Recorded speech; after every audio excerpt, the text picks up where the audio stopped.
since we're running just a couple minutes late, let's call the meeting to order. We'll start with the Pledge of Allegiance. Pledge allegiance to the flag of the United States of America and to the republic for which it stands, one nation, under God, indivisible, with liberty. Justice for all. All right. So this is going to be a really just short, 15, 20-minute meeting. No, this is probably one of the most important meetings we've had in quite some time. So, and the case is also included because you can't buy stuff if it's not with the education. What's the, Like, if you pick up education stuff out, you can't get it, but it is with it. sorry, well, I just a second when I was laughing on the board docs. No. How much is the case? The case is $80. Is that bad? No, that's good. We have somebody's background Yeah, if you guys, happening. if you're not speaking, can you just put yourselves on mute? Thank you. All right, so first is the audit report from Victor's team. Sean, you're taking the lead? Yes. Yeah. Are you ready? I'm good to go. Yeah, go ahead. Okay. So we're presenting the audited financial statements to the board today. We met with the audit committee right before this meeting to go over the financials. We'll start with the regular report. You guys had an unmodified or clean opinion, which can be found on page 9 through 11 in the draft report. And then in regards to the internal controls, material weaknesses identified, there were none, and there were no significant deficiencies noted. And there was also no compliance issues noted. So overall, the district received a clean audit opinion, which is the same that they received the year before. And then in regards to the extra classroom, which is a separate report, we did have a qualified opinion, which does mean that it's not completely clean. The issue with the extra classroom report was due to documentation on the receipts in regards to student treasurers signing off on the receipts. The district has implemented a plan to address this so that in the current year, there's no issues and that the extra classroom is in compliance with the rules and regs of the New York State SED.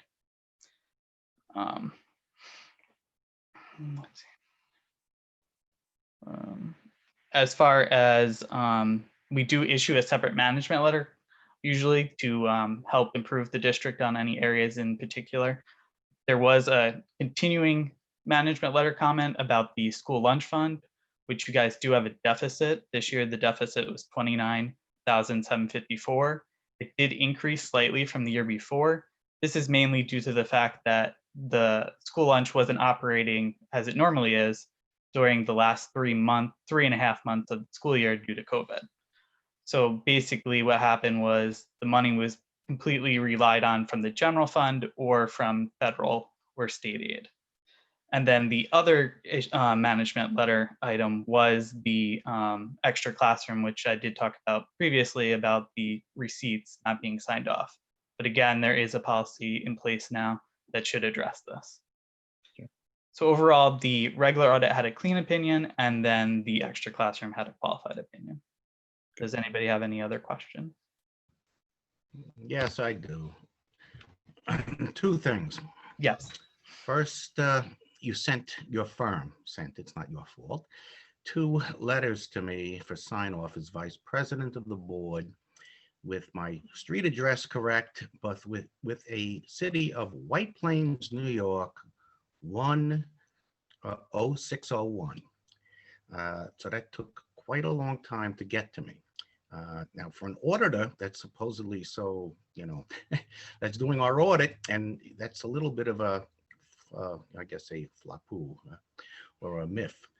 Secondly, the information on the school lunch overflow or the over amount, you stated that it was because we were closed since March.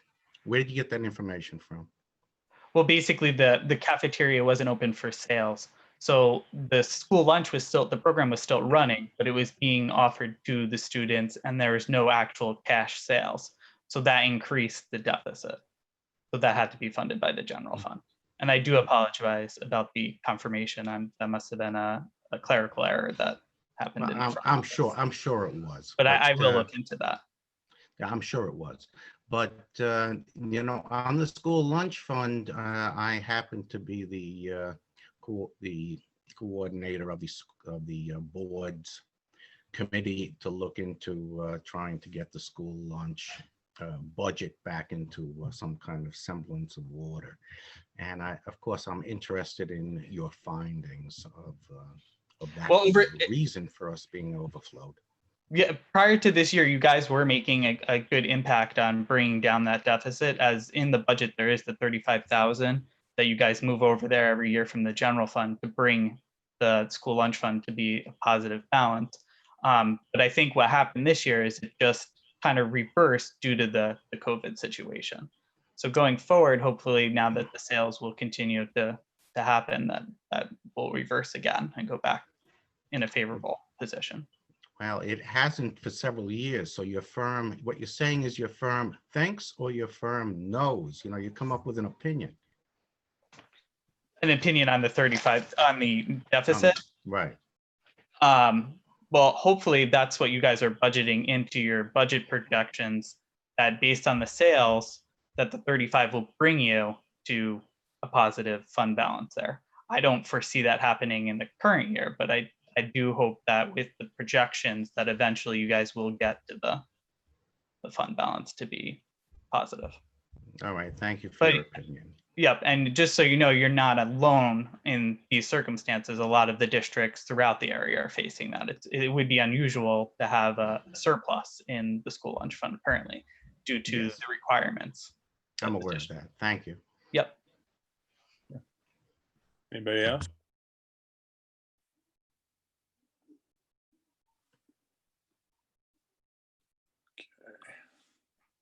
Do we have, this is just review, right? There's no motion necessary. Later on, there will be, Perry. You'll approve the end of the year financials, and that will allow us to meet the deadline of October 15th to be able to file the end of the year reports.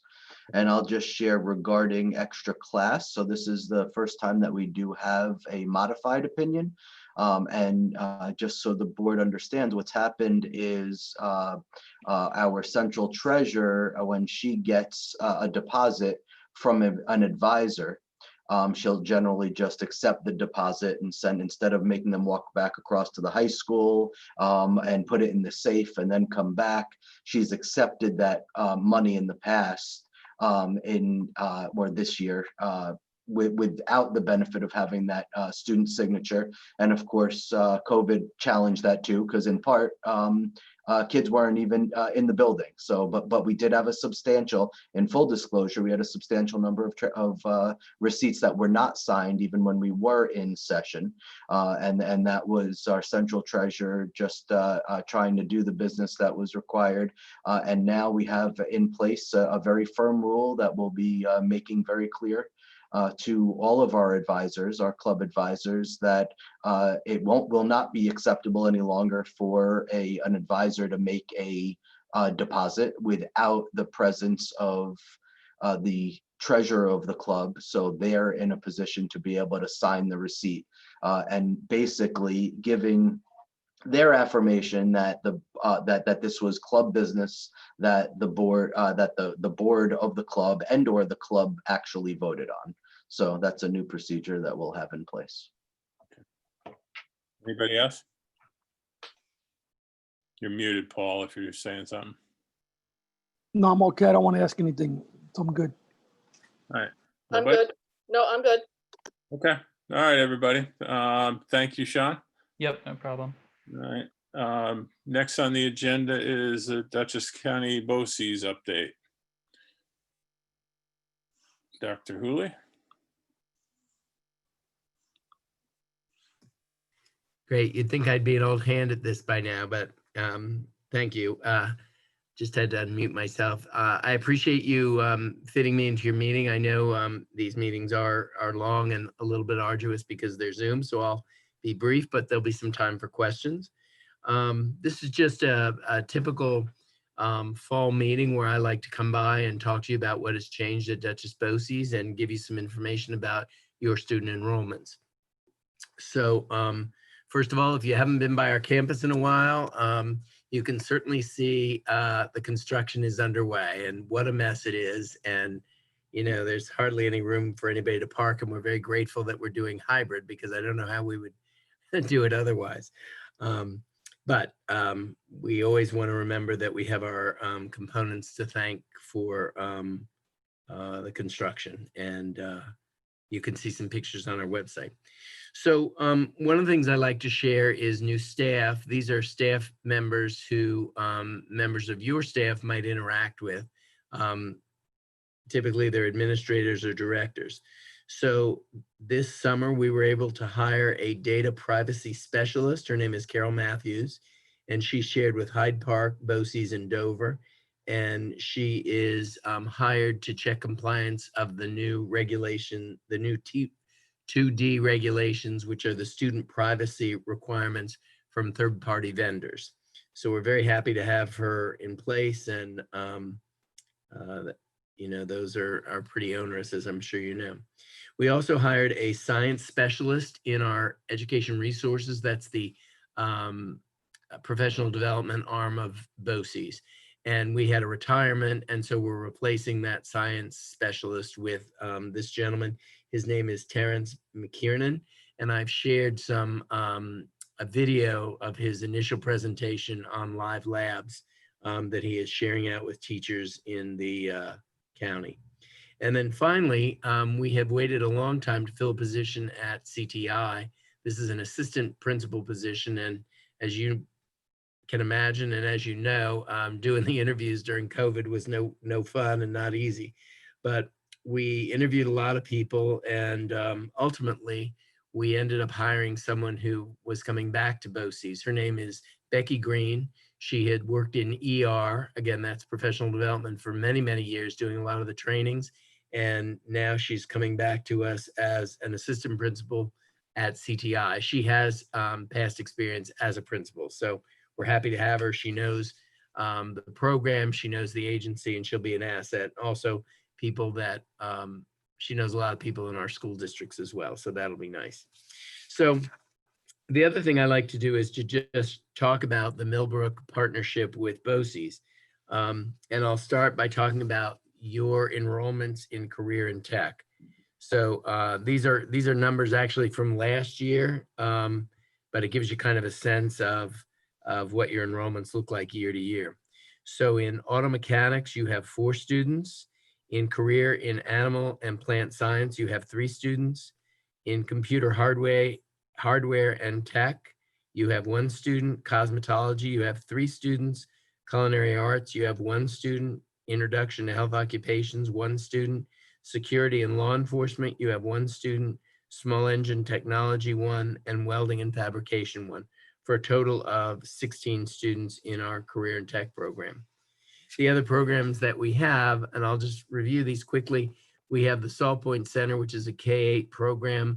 Most of the students in that program have IEPs, so they're students with disabilities, but not all of them. Some of them don't have IEPs and are there to help manage and improve their behavior. We also have a alternative high school. This is a program that's over on Route 44, and it is a wraparound program for students very often with social emotional needs. There are social workers, and they have a caseload of students that they support during the school day, but also on weekends and in the evening. If the student has an issue, these social workers would meet the family at the hospital, et cetera. So it's a kind of a unique alternative high school. Then of course we have CTI, and we have a group of staff members who go out to school districts to provide services such as students with hearing loss or visually impaired. And I don't think actually you have any itinerant teachers, but that is a service we provide as well. So you have 2 students in our alternative high school program. You have 6 students in our Salt Point Center, which is the K-8 program. And then there are 4 students in-district. In-district classrooms are students from Millbrook who are taught by Boces teachers, but they're taught in a different school setting, such as Arlington or Red Hook or Spackenkill. And the purpose for these is to give the students a less restrictive environment. If they came to Boces, it would be more of a center-based program, but by putting them in these satellite locations in a couple of school districts, it gives them a more integrated experience in school. So you have 4 of those for a total of 12 students that we serve in our special and alternative programs. And that is my report, but I'm happy to take any questions that you have.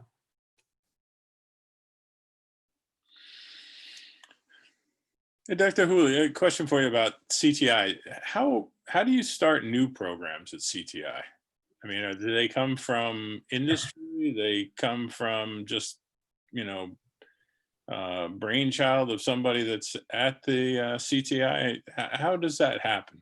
Yeah, it's a great question and a hard question, because which comes first, the chicken or the egg? Which comes first, the program or the enrollments? So the problem is, you and I know that we could probably have a really successful plumbing program. So the first thing we'd have to do is find a plumbing instructor, which is not easy. But then the other thing is, you have to have high school students who think that they want to be plumbers. And unfortunately, high school students don't always sign up for some of those less romantic careers. So since I've been here 6 years, we've thought plumbing is a great solution, and we've tried a couple of things to try to move that along. So it's challenging.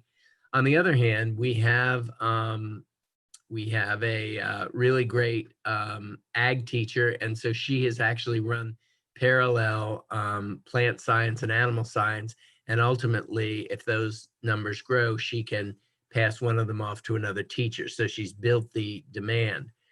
This past year, we offered a auto mechanics course that was kind of basic auto mechanics, maybe less of a career level course, and maybe for kids who are not so handy or not so able academically. But that class didn't make. There weren't enough kids to sign up. So it is really a challenge, and we, interface with the trade careers pretty regularly.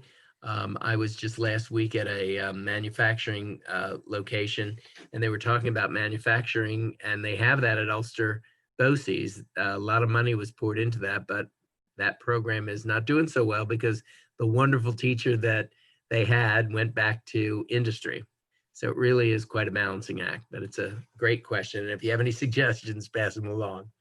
I mean, I know I sound like a broken record, but I really think a renewable energy engineering course, teach students about solar, about wind, about, and how to use it, because the market is, it's going nuts looking for people to do this work.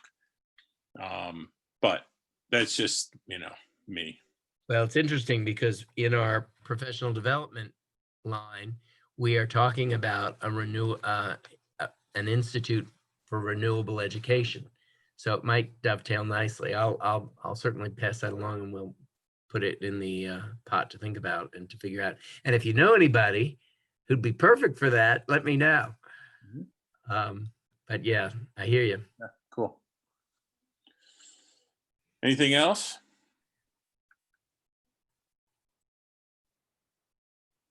Nope. Okay.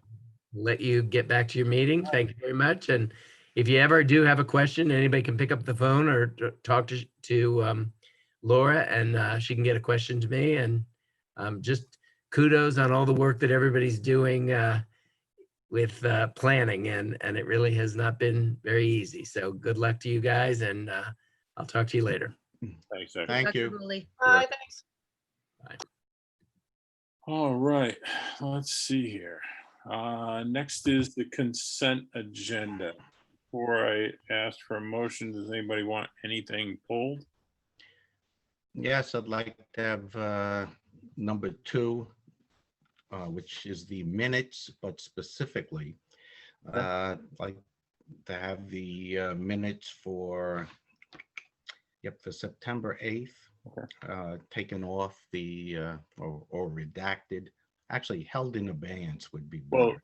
yeah, why don't we, we'll just pull the minutes from the consent agenda for now, and then as soon as we finish this, we can, talk about those, Okay, right?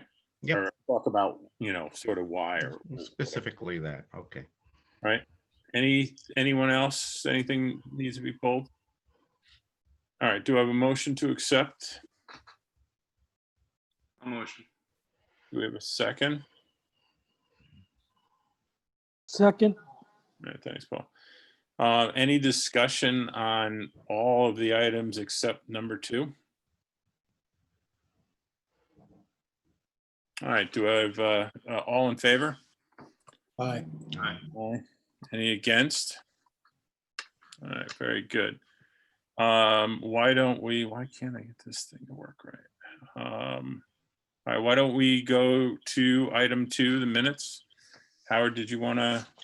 Well, there were numerous minutes on here, and I'm specifically, my concern is with the September 8th, 2020 minutes, and there are some procedural questions I have that should be addressed to our legal team in executive session.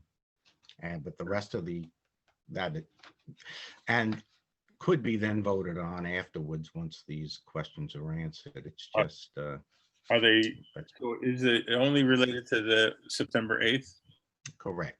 Okay, so if we pull September 8th out of this, pull that out of the motion, so it's a motion to accept the minutes of the meeting of September 10th, September 17th, September 22nd, September 24th, September 29th, October 1st, as presented, and leave out September 8th. Does that work, Howard? Yes, it satisfies what would like to ask during executive session of legal. Okay, so do I have a motion? Basically the same motion that's there, just strike September 8th. So moved. Do I have a second? Okay. Any discussion? All in favor? Aye. Aye. Any against? Okay, and then we'll figure out between administration and yourself and the board, we'll figure out about the September 8th minutes. We'll talk about them in executive session. New business, approve year-end financials. Oh, I guess I should click on it.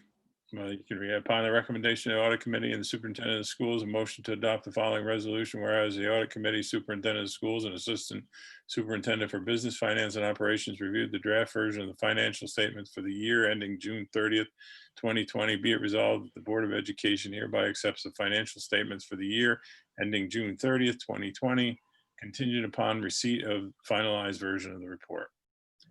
Do I have a motion? A motion. Do I have a second? Second. Any discussion?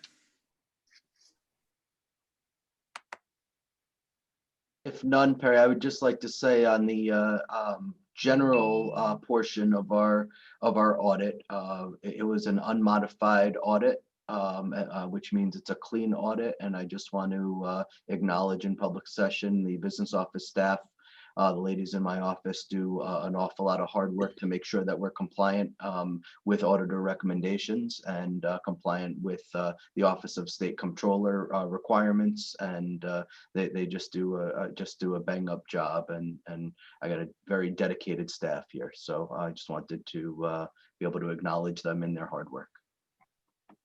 Yeah, and I think just one comment is we really need to get this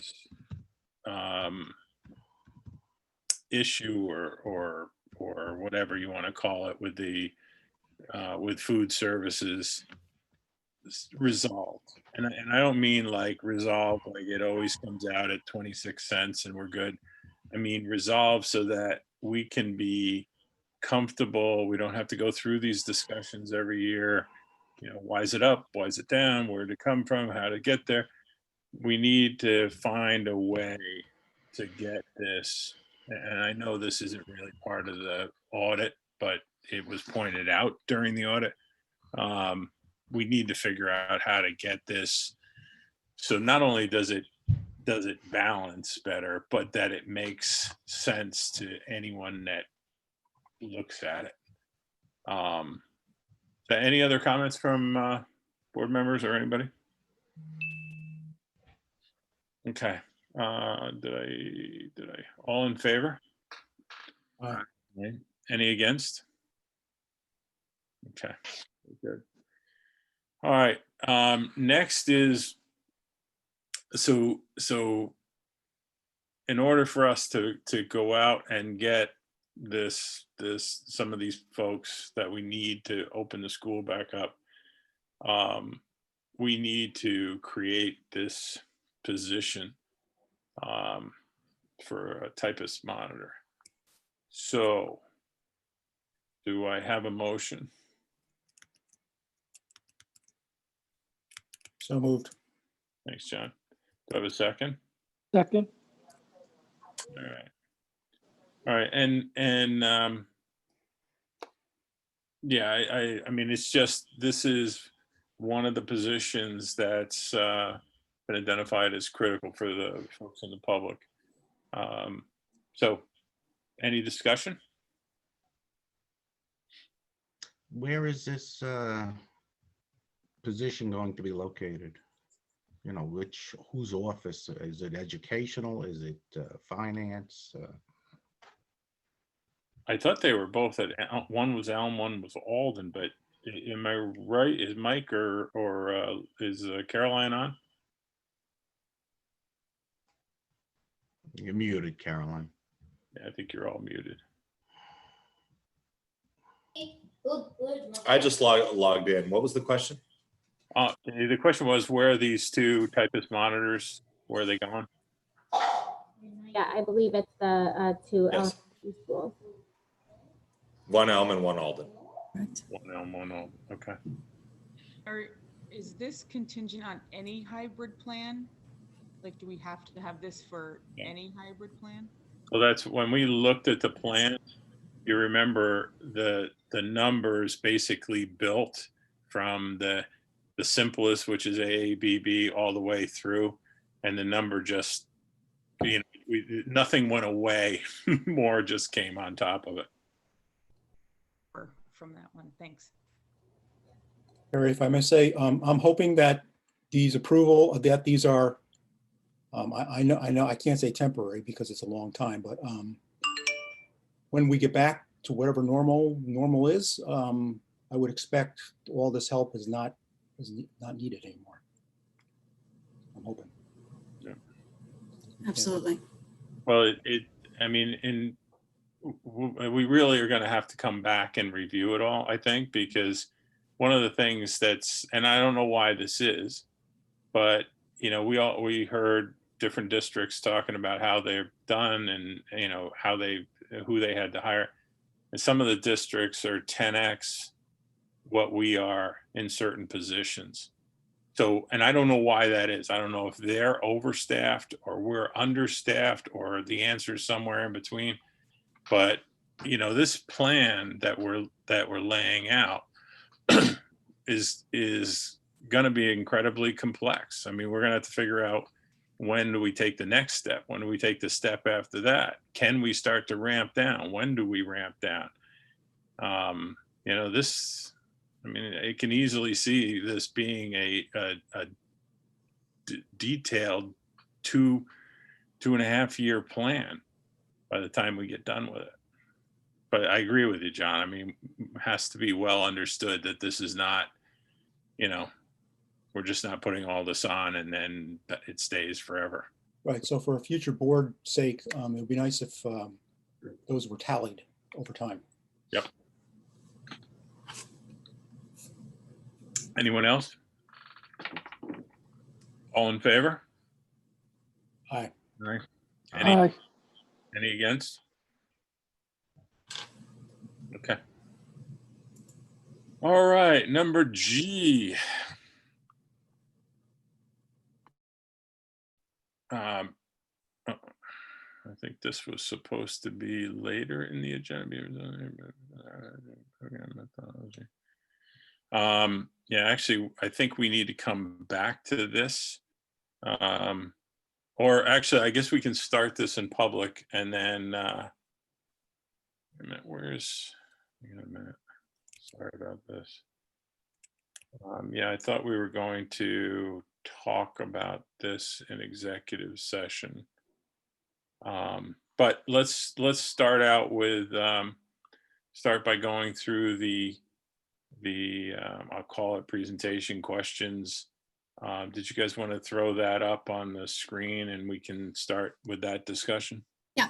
Good evening, everybody. So there were some lingering questions from the Board of Education regarding reentry plans. So we just wanted to discuss them and share our responses and of course field any questions along the way. So if you could queue up, Elliot. Cheryl, I just need you to give me that permission, please.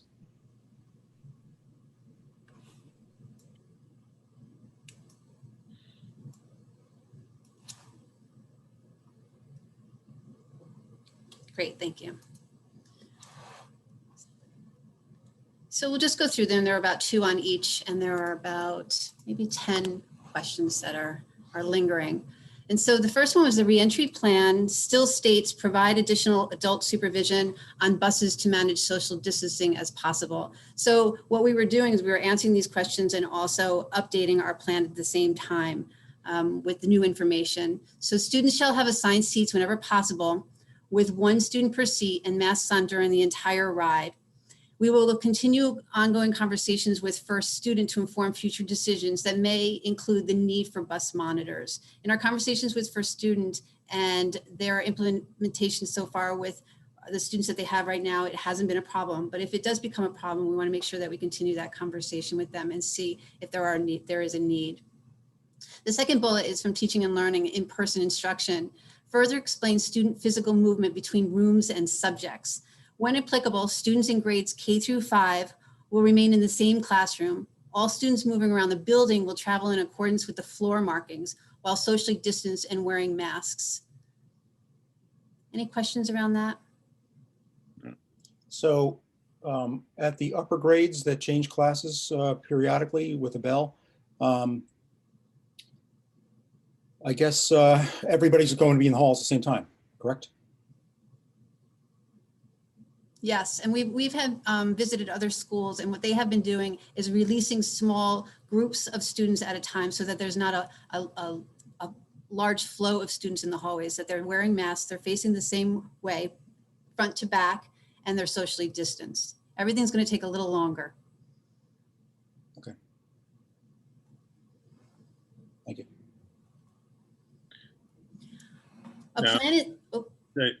So the one thing that's bugging me is no matter what we do for the foreseeable future, there's going to be some students online and students in the room.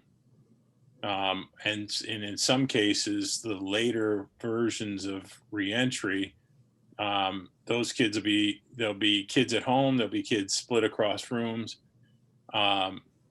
I really want to see the plan that does not penalize the kid. Like if we try AABB, I mean, I'll use that as an example. When the AA kids are in, the BB kids are home. Wednesday, they're all home. That's not a big deal. BB's in, AA's home. And you've got the kids that are home full time. I want to make sure that there's absolute equity between the students in the school and the students that are at home. So, this can't be just put 12 kids in a classroom, let them start, talking and hollering and, whatever, the way they normally act.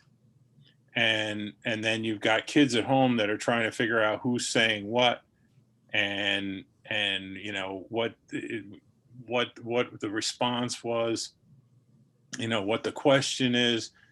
And I don't know if that means that every kid, even the ones that are in school, are still attending meetings through Zoom, or does it, or through you know, Google Classroom, or does it mean that somehow the kids are separated from each other so that the noise, because the teacher should not have to talk to a kid in this class like you know, a one-to-one speech, but then also try to talk one-to-one with a student that's home. So, and I still, I don't, we don't need to make that decision before we pick a model. We need to make that decision before we, you know, open the door to the first, well, I shouldn't say the first students, but the first wave of all the students.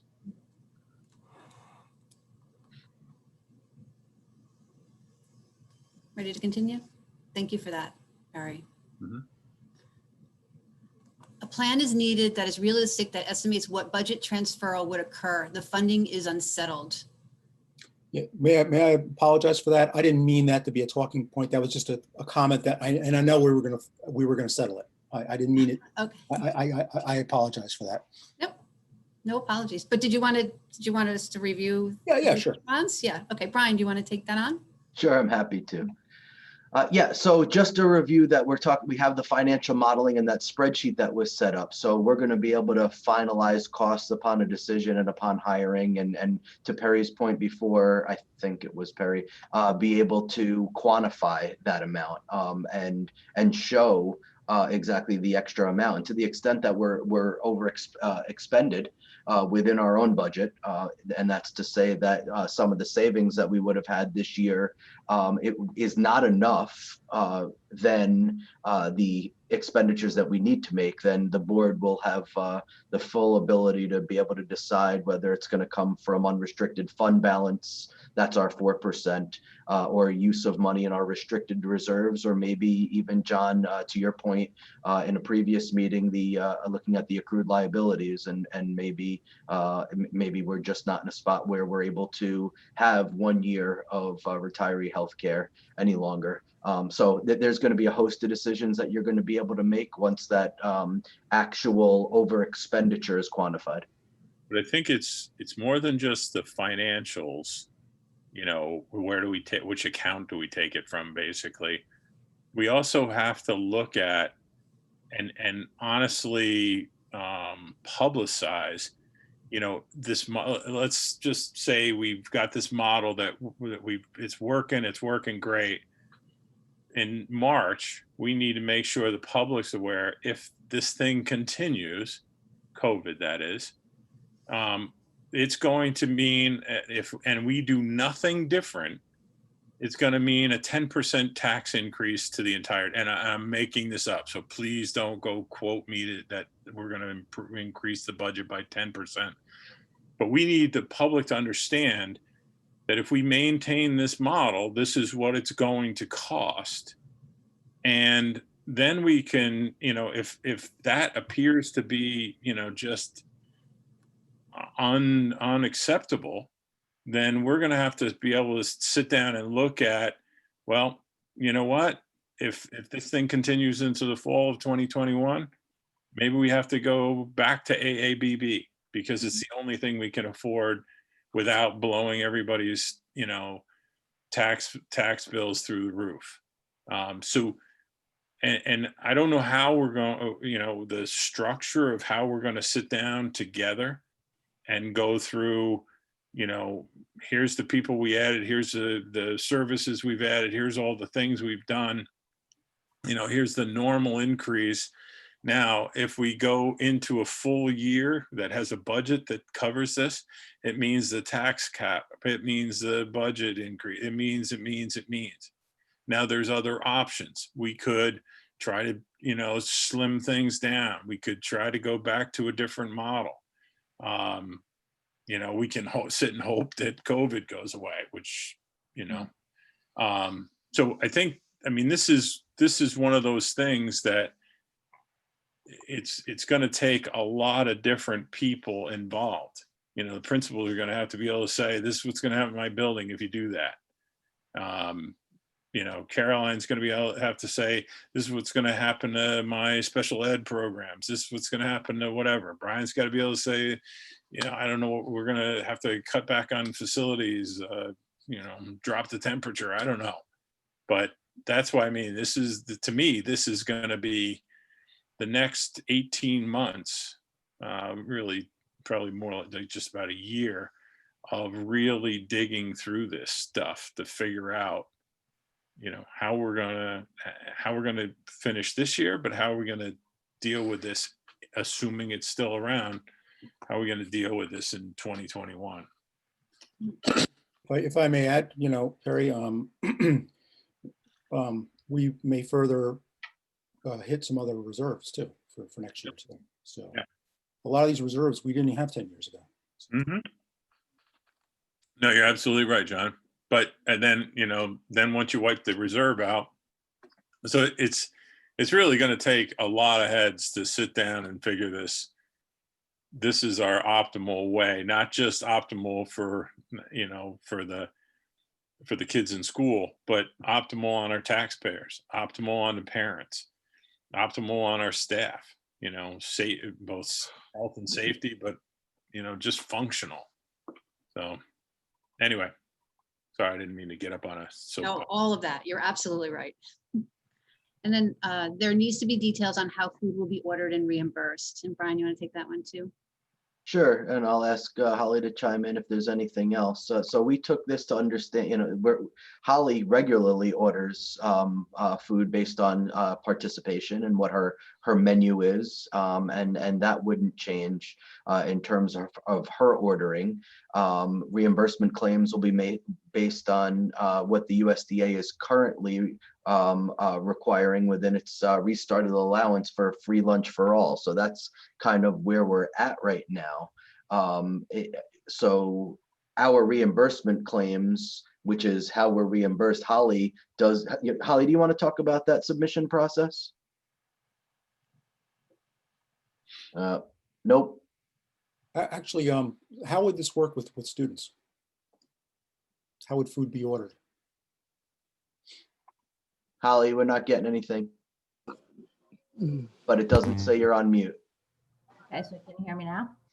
Yep. Okay, headset, I guess. Sorry. So there's a Google form that was created by Elliot and I and approved by Laura and Brian, and it will be sent out. Children and families can order their meals that way. Every child is eligible for a free meal that is 18 or under, which is the USDA's requirement. And of course, is that something new, or that I don't remember ever hearing that? Right. It started, well, when we began in March with emergency meals, it was called Seamless Summer, which is a different program than the National School Lunch Breakfast Program. But it was the emergency form of funding, and the requirements of the meal remained the same. We were able to apply for and were granted the summer food service program beginning July 1. And once we did that, it allowed us to continue operating under the summer food service program through, well, USDA has extended it to December 31st or until funding expends, whichever comes first. And there is some talk about it remaining in place through the end into June 2021. But the summer food service program allows us to feed children from anywhere, actually, free of charge, 18 and under. Wow, that's some program. That's going to cost a mint for the government. Wow. So every student's being fed. Okay. Yes. And the requirements are different, and the reimbursement is more. So for school food service, it's kind of a win-win, and for families. Very good. So Holly, when you have these AABV students, I'm sorry, I'm having trouble hearing you. When we have these AABB students, Mm-hmm. do you basically feed them at school on the AA day and put it in a bus and send it to them on the BB day? Yes, on the remote day, and we're also feeding weekends. Okay, and all the remote, anybody that's 100% remote. Right. And meals are provided for weekends and school holidays. Okay. Hey, Holly, how do you get to know what food they want? Is there a leeway of like a week? Do they have to order a week in advance? Do you know what to prepare? Is it the day before? What is it? We ask them to order for the week. Okay. At the end of the previous week. Perfect. Yep. I think is where we landed. It's also very important for everyone to understand when it comes to ordering food. The requirement is that commodity foods are ordered in February of the year before. So all of the items that are offered to us by the government on our entitlement dollars will continue to come regardless of whether or not we're able to use them. And that creates a storage issue, but it's also money in and it's a wash as far as how we account for it because it's free to us, with the exception of any product that was diverted for processing. But you can't refuse it because once you order it in February of last year, it comes monthly. USDA has made some changes and has stopped some of their truckloads of food, but it'll just continue to come, and everybody's in that boat too. Heidi, have we figured out who is going to be delivering the food to the classrooms during the day and how that's all going to work? Currently, at Alden, it's being transported from the middle school via the courier or myself. And in the middle school, the custodian's been taking it up. And in hybrid, that's going to continue, as we've said. That's going to be a collaborative process between the facilities department and food service.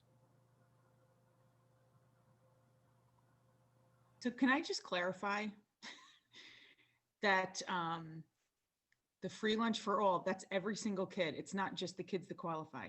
Right, correct. I know you said that. I'm just shocked. So thank you. Do they have to opt in for that, Heidi, or is it something that's just going to happen? Any child that wants to participate can. Okay, so they have to opt in for the free. Okay. All right. Okay, slide 5, Elliot. Please, I think 4. 4. Sorry. For remote attendees, protocols for dress behavior, etc., will be communicated. So yes, it will be communicated through clear expectations from our building principals.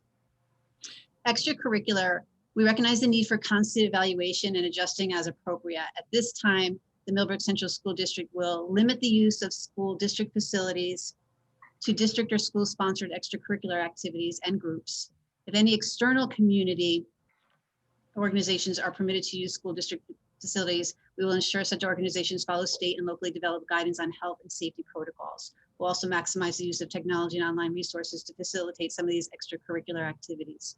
We're also suspending large group in-person experiences such as science or STEAM fairs, music or drama productions, etc., and in-person field trips. We always remain hopeful, so we're saying at this time, we never know what the future will hold. So we're not suspending everything for the full year with the hope that maybe that things change, but we'll see what happens.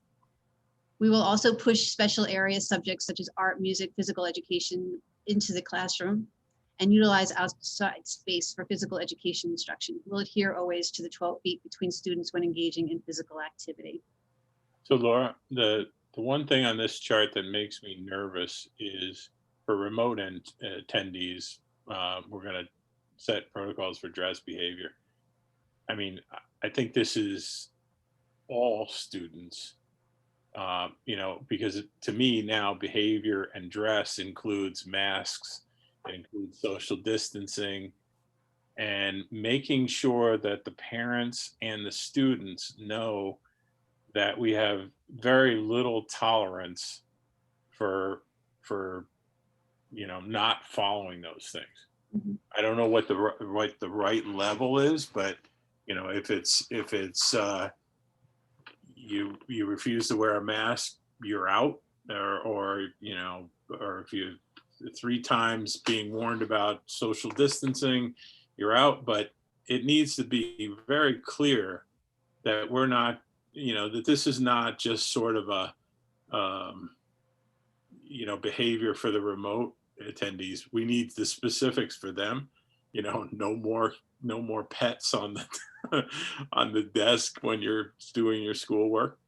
But we need expectations for all students, probably separated, to make sure that they truly understand that this isn't just, you know, the same as your earbuds that, you know, we've told you not to wear, but you do anyway. And the cell phones that we take away and give back to you at the end of the day, you know, even though you know you're not supposed to use it, these are far more serious and we take far more serious,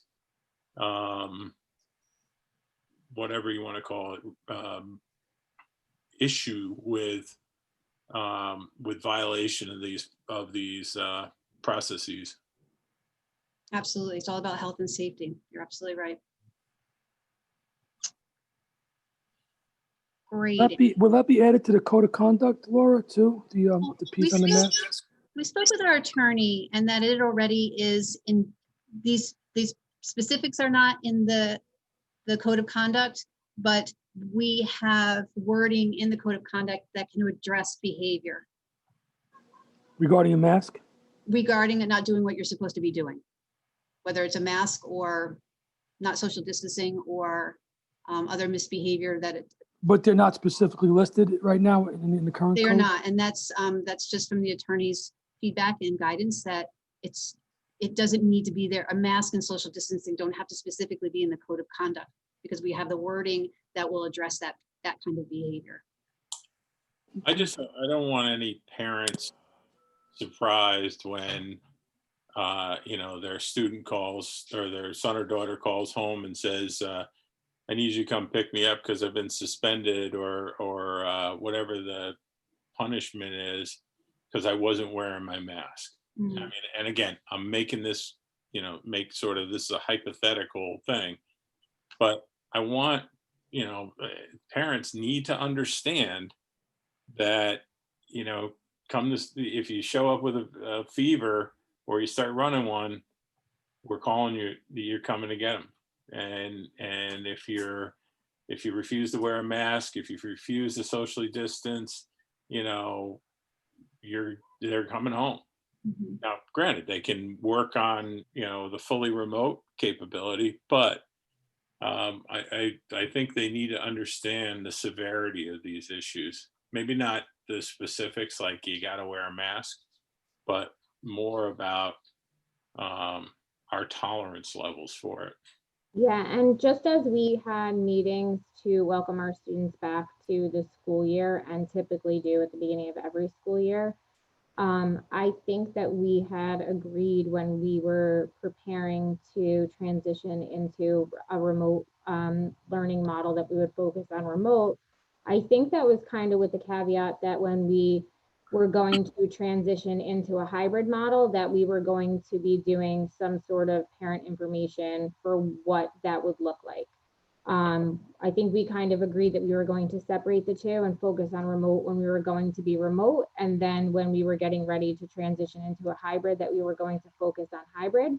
And I think that that's going to include a lot of that, some parent information for that and student information too, clearly explicitly stating to students what those expectations will be and having the students hear directly from their principals exactly what they're expected to do in the school building, how they're expected to behave, what the mask expectations will be, and also allowing the parents to hear directly from the schools what is expected of their children and what the consequences will be.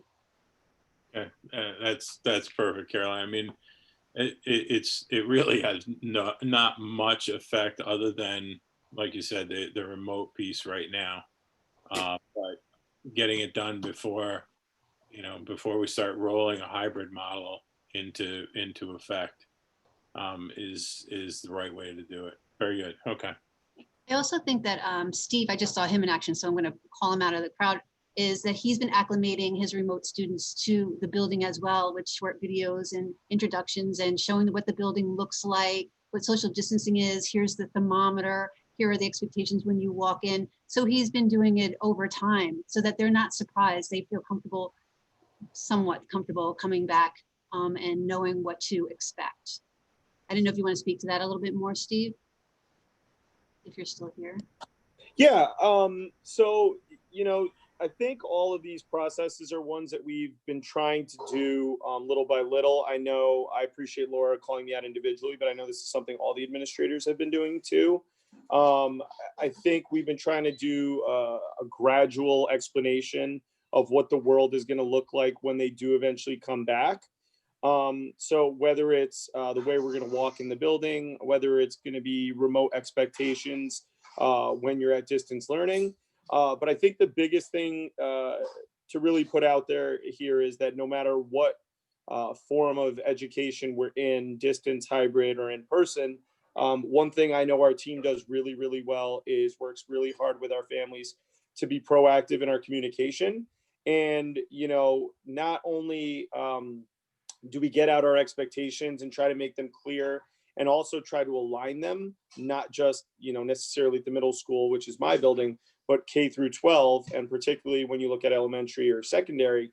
But I think the other big thing is that everything we do, especially I think, Perry, when you're talking about a family being surprised when a student is suspended or has some form of discipline, by the time we've hit the level of discipline that is suspension, that's our last resort. We want our students in the building. We want our students getting their education. So well before that, there's so many interventions that go in place, whether it's mask wearing or safety measures. All of our progressive discipline is always going to be in place. And all of that communication is always going to be occurring well in advance. Because typically when we get to that point, the conversation well before that is, if this happens again, what are the ramifications? Where are we? What are we doing? What are the expectations? That's an ongoing discussion, not only with our students, but with our families as well. Yeah, no, I mean, it doesn't necessarily have to be for, a student refuses to wear a mask. A parent gives their child a couple Advils, puts them on the bus, and they pass the temperature test. And 2 hours later, the kid's spiking a fever. They're going home. And and it's not like sort of in the I was going to say in the old days when they'd go to the nurse for a stomach ache and maybe they could make it through the day, and maybe these are, you're spiking a fever, you got to come get them. So I think it just needs to be really clear before we start putting this into effect, that here's what's going to happen if, and make sure that they're okay with it, because just like dealing with remote is difficult for parents, difficult having students just suddenly popping out of school because of masks or fever or whatever is going to be a drag. Well, the expectation part is definitely important, Perry. And, you're definitely going to deal with a time frame where everybody comes back. It's like the honeymoon period once you start. And then once you start telling people there's restrictions, or you can't do this, you can't do that, and there's a return to work or school form for staff and students alike, everybody starts pushing back a little bit then. And then, like you said, it has to be what it is. If you're sent home, it's either you go and get a negative test or you get an alternative diagnosis. And on that form, that's when you come back. Right. That's just the real world right now. That's what we're in. So those processes have to and will be in place before we reopen doors, in my opinion. Yeah, and much of this is being dictated too. I know Laura, you shared the guidelines that were sent down by the state, right? In terms of when can a student return, when can a staff member return. So, you know, it's not our decision. A lot of that is being decided by those above us. So it's not us being difficult. It's not us keeping anyone out of school. So if we're relaying information, it's just because we're trying to keep everyone safe as well. So if Yeah. we're forcing something as to when someone can return, it's not because we don't want them here. It's because we just want to keep everyone safe. Yeah, and I think the Dutchess County Health Department is the main link that could be a big help too with that. And whoever supervises the nurses is going to be the one that's going to support a lot when that time comes and they start having restrictions and stuff, to be the administrator to back up the nurse for giving the information. She's the messenger, but then we got to support it, and the board too. I think another thing. Who's in charge of the nurses again? Who's got that? So Laura is the COVID coordinator and I supervise the nurses. Tom Lipka is the building principal who supervises the nurses, and then I ultimately supervise them. Okay. One thing too to keep in mind is just to be concerned with the, my daughter was, when they were younger, she was a cry wolfer. I knew the nurse pretty well when she was in Elm and Alden. So, and sometimes the teachers toughen up to that, saying, "Oh, you're okay, Susie, just stay there." Whereas almost every single complaint is going to have to be taken seriously, and you're going to have really a lot of repeat offenders and a lot of parents coming to pick up their kids to get out of a test or to get out of whatever. And hopefully that doesn't happen. But I'm just saying, I think we just got to remind the teachers that everything is taken seriously and not, Susie goes through this every day, and we're just going to push this off today because it could be one time. And I think it's also the Department of Health gives you a guideline. If they have symptoms, send them home. But someone in the school is going to say, well, yeah, but I don't know if that's really, they got a headache and they've been reading for a long time today, or, it's the person that pushes the button. Nope, this is too much to have her stay or have him stay in school.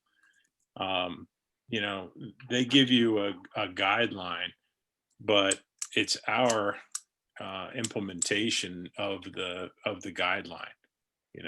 How quick do you say, nope, sorry, gotta go? So I think, we need to really understand who that person is and who is going to say, Caroline, no, that's not just a headache.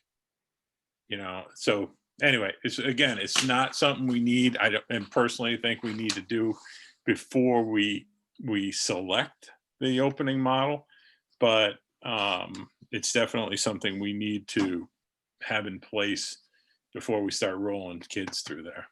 And Mr. Hartswick, if I can jump in for just 1 second, and for the board, I just want everyone to know that this week we did have faculty meetings on Monday, and that was a standing agenda item for all of the building principals and something that we had discussed. So, in the same way that we discuss safety, and we empower our teachers who are on the ground level with our students at all times to be empowered to call something like a lockdown or, any other kind of safety precaution. Part of our discussion was about not only self-care for themselves in the realm of safety, and in starting to understand all these COVID guidelines, but also in discussing that when we see these items, that we have to take them seriously. We have to err on the side of caution. When in doubt, we do have a healthcare professional and our nurses in the building, and we have to lean on them. And that's not only proactive, as in, I've got 2 or 3 of the symptoms. I'm not sure whether I should come in. Well, let's call before we come in or not enter the building. But it's also when we're dealing with students as well. So that was a standing agenda item for principals this week, just so you're aware. Okay. Thanks, Steve.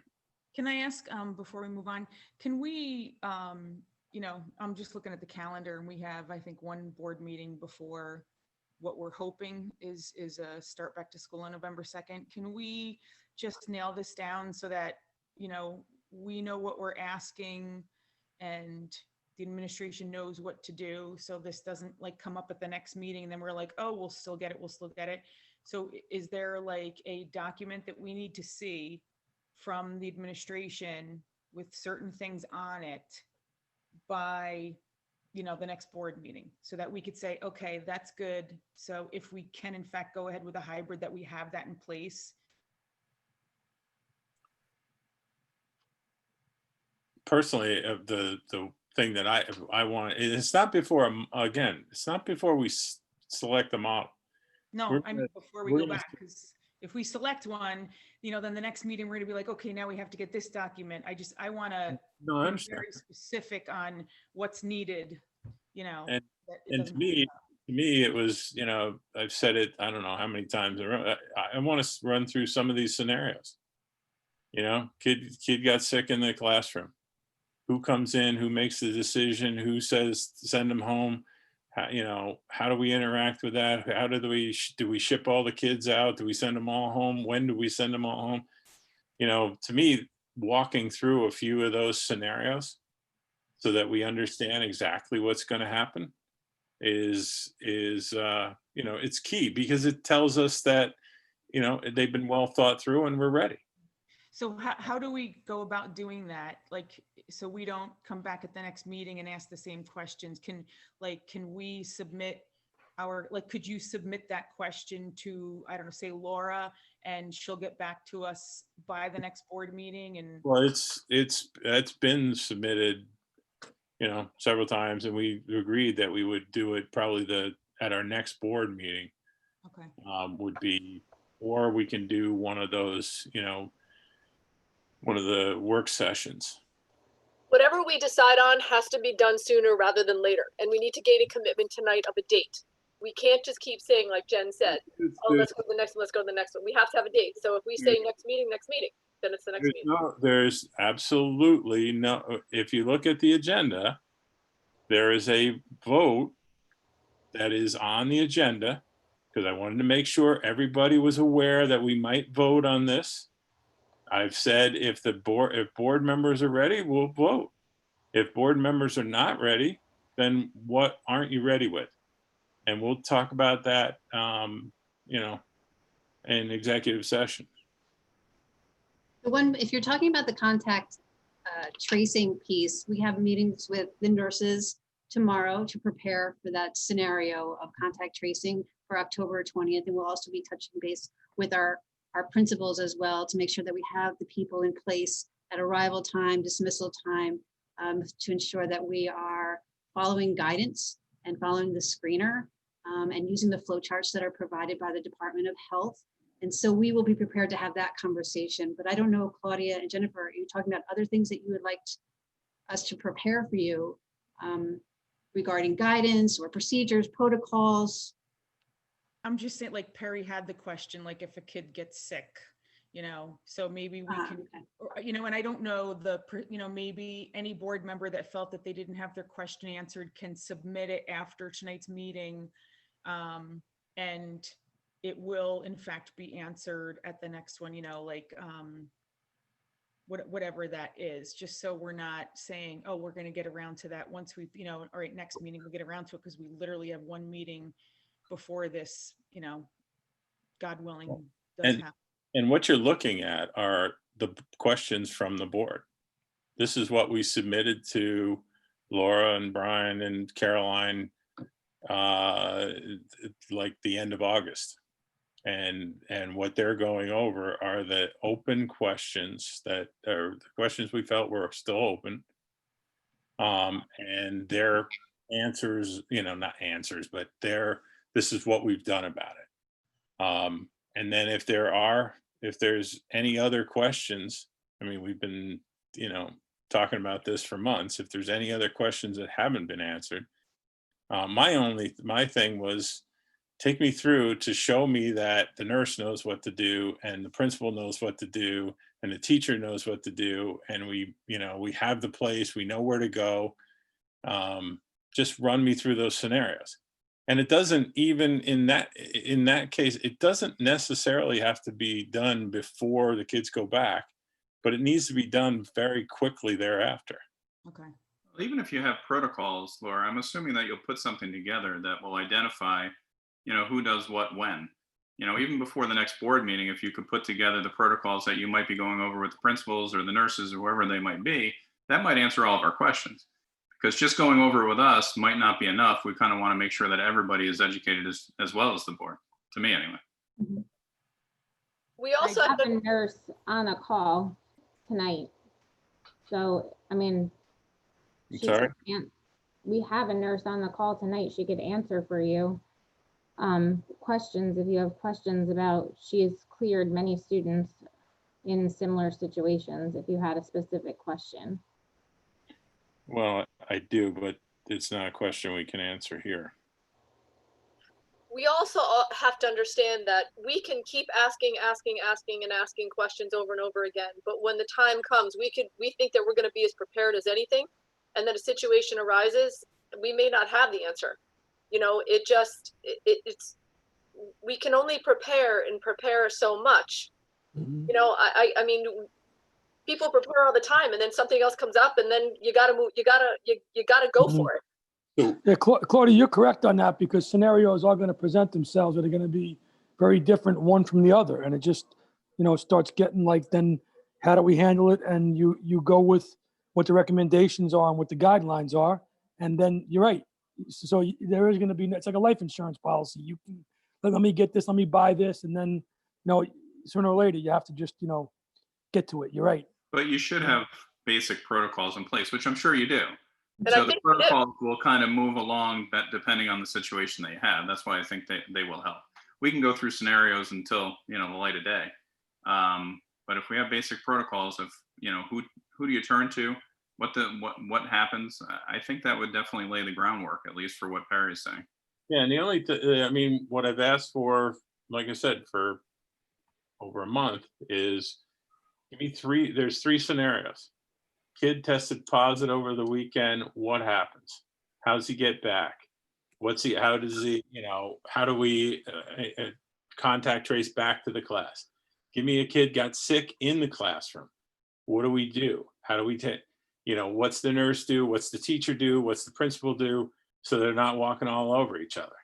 It's sort of the same thing that we go through like a drill. We're never going to know every fire, every, outside, whatever you want to call them, that is going to attack the school. You're never going to be able to plan for all, but it's nice to know that you've drilled through it so that everybody's not standing there going, what do I do? I mean, I think our classrooms, our safety is done excellently. So, what I had asked for was 3 scenarios. Kid or teacher or nurse gets a positive test over the weekend. What happens? How does it affect coming back to school? What about the kids that were in the class on Friday? Do they get moved to another class? Do they get sent home? So there's that. There's the kid gets sick on a bus. Kid gets sick in the room. That's it. Those are the 3 scenarios I've repeated like 10 times. I'm one person. If you guys don't care about it, then we'll look at scenarios later on, and hope or assume that all is under control. That's this meeting was to finish this list of questions, to go through. Well, I don't say that's what this meeting was, but this section was to go through all the questions that we submitted, all the things that we wanted to see different. We've seen a lot of them over the last, changes in the process. There were questions on, kids getting back on after they get off the bus. Now we don't have that anymore, about extra resource, all those things. We've gone through those. Let's finish going through this list. Let's ask, does anybody have any questions that are unanswered that need to be answered before we can bring students, or before we can choose the model which we're going to bring students back?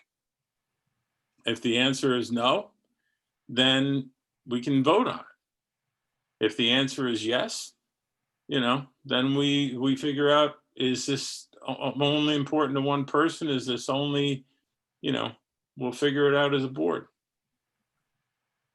So why don't we just finish going through this section? And then let's hear from each of the board members what else they feel we need, if anything. Okay, next two slides are regarding grading. So Caroline, you want to take those two? Laura, can I ask a question before we go forward? Because I didn't know if you finished the last paragraph with the special education. I know the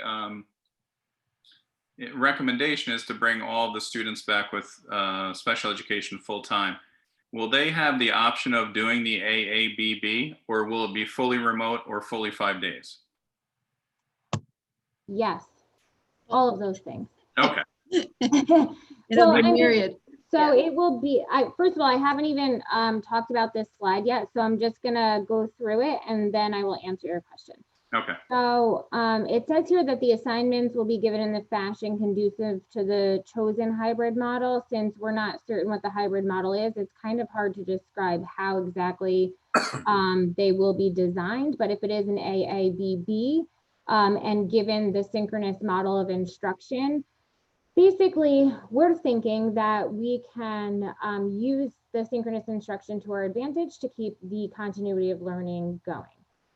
Where it says there that the students' final course grades will be calculated in such a way to accommodate any decision that NYSED may have regarding the administration of Regents exams. That's because a portion of high school students and the accelerated 8th graders who take Regents exams, a portion of their grade does come from that Regents exam score. So last year that the decision to not offer Regents exams did create a need to alter the calculation of grades for those students. So that's where it says that the calculation will be able to accommodate that.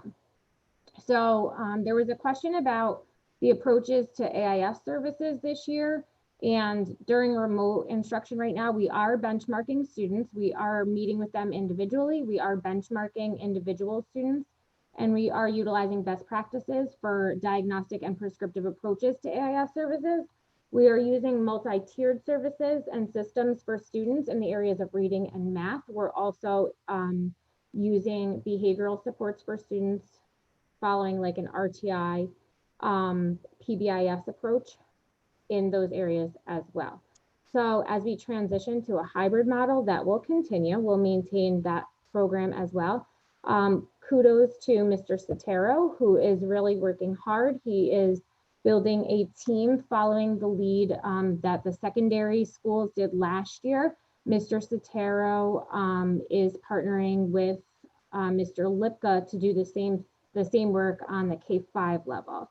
So as he's come here, he's brought some of his knowledge from his prior position in his former district, and they're doing some of that work here as well. So the special education program needs are currently being met in a combination of in-person and remote classes. And as we transition into the hybrid model, we will have the remainder of the students with disabilities that are currently in remote. So our co-taught students or students who are in other programs. Some of them just have related service programs. Some of them may have consultant teacher programs. They would be a priority for transitioning back full-time when we get to that stage. But as Chris just asked, would they have options? And they would have the same options as any other students would have to remain in whatever hybrid or remote platform until we come back to a full-time normal program. They could have those same options as well. Could you touch on a general ed student? So let's say 25% of the students are fully remote, they're not coming in. How would an assessment be done for a remote student versus, well, I can imagine how in schools assessments are done, but how would it be done for remotes? So at Elm, oh, sorry, Caroline, doesn't matter, you or me. Yeah, go ahead, Mike. So at Elm and then at Alden, so the AIS teacher or the whoever it is that is benchmarking them simply makes a time. They have to do that with the classroom teacher to set that up or call home to the family. They'll agree on a predetermined time. They'll set that up and they'll run that assessment. you know, and in some ways, depending on the child's at home setting, it can be a more private read on the situation. You know, if a child is fortunate enough to be in a very a quiet and calm home environment, sometimes just with the headphones in and the screen right there, it's more focused and more attentive. So they're able to run those assessments just as they would face to face. I'm talking about general education students. Yeah. So when you benchmark for reading, you know, you don't do it as a whole class. You still run that small group. You know, it's not a special ed testing, but you're still benchmarking for reading, doing some sort of like a running record. You do that just as if you and I would. How is that done at the higher grades? Same way? I don't, what did you ask? I'm sorry. How is it done at what? How would the assessments be done for remote students in the higher grades? So we have, and Caroline or Steve or Rick, you can pick up here too, but we use computer programs like IXL. And so as the students get, oops, sorry about that. I have cats crawling through a bunch of our coffee cups over here. As the students get older, they'll use these computer systems such as IXL that are diagnostic readers. Oh, okay. So it's human interaction, you know, but a student that's more independent can go through that. So that's being done for general things, not class specific material? So if I can jump in for a sec, so it definitely will be for class specific items. I think what Mr. Sotero is talking about, when you think about something like IXL, to put it into more layman's terms, can be done in various different content areas. And the beauty of these kinds of systems is that they can provide a lot of formative data for the teachers. So what I mean by that is these programs can have very specific targeted goals for individual students, and then can also kind of, a lot of the programs that we currently use actually are formulated in a manner so that it differentiates for the student. So if you are a student who is struggling, it will show you, for example, a response and what it should look like, and then it'll ask you to continue on until you master that skill. What it does for the teacher on the back end is the teacher is going to be able to see things like how many answers a student gets right, how long it took them to do the assignment. So, you know, many times when we think of assessments, we think of kids sitting at a desk with a piece of paper and a pen, and everybody's quiet and the teacher's just staring at them. But in a lot of ways, some of this formative data that we're getting through the technological component, this isn't stuff we can not only use in distance, this is stuff we're now going to be able to adapt when we go to in-person learning, but it will provide a lot of that assessment feedback. On the same token, there are definitely some challenges within it. So I don't want it to sound absolutely perfect. But again, when it comes to assessments, a lot of this information can be gathered in that fashion. So I had assumed that maybe you were asking about the AIS, but were you not asking about the AIS assessments? Because the assessments done, yeah. So the assessments done within the AIS are both diagnostic and prescriptive. So that is where using both what Mike had described and what Steve had described are both very useful. IXL is something we have K through 12, where it can be very diagnostic and prescriptive because it can actually match standards that students are still struggling with. And it can give prescriptive type assignments and skills activities that it can help individual students with. Math and ELA or reading, those skills are transferable into other subject areas, and that's why those are the ones targeted in AIS programs. I'm assuming the reason you're asking about assessments in other subject areas is because students are home, not necessarily able to be monitored. Yeah. So I think I'm not sure that all teachers are giving like tests per se. They may be doing other types of learning activities, but I do think that some of them are also using things like Google Forms and assessments in that way, where they're doing more of like the digital type assessments where students are actually submitting them online. And that might be how they're monitoring more of the work. So there'll be a difference in the way general ed students are assessed in person versus remotely? No, not necessarily. Not necessarily. Okay. Yeah, they I may was very well wondering be about that. using Google Forms when they're in school as well. Yeah. Mhm. Okay, good. Those, the technology that's been made available to us, I think many of, especially our secondary students, have been using things like Google Forms. Yeah. Because we've had those types of tools in the secondary schools. Good. That's great. Good to hear. Thank you. Yeah. And if I can just say one more thing, some props here to our teachers, because this has been a major shift that we have been seeing in the educational world to get more of this formative data and using a lot of this technology. So in a lot of ways, while this distance learning was really difficult and something that certainly does not replace in-person teaching, a lot of the tools that we were beginning to use before we went out through this technology to get this kind of data is the kinds of things that really propelled us to be successful when we were at distance and are currently at distance. So these are things that we're not only utilizing now in distance, but were before it, and things that we're going to be utilizing as we move forward as well. So with all that being said, the kids, I'm assuming, will have to bring their Chromebooks to school every day? Okay. Yeah, and just to follow you up on that, Mr. Rosenbergen, too, is we officially did make the shift from 6 to 12, that now even all our middle school students, even if we are fully in, will be a one-to-one school. So unlike last year, where our students were getting Chromebooks when they arrived in the building, just like our high school students, our middle school students will now have a Chromebook that they will be bringing home with them each and every day.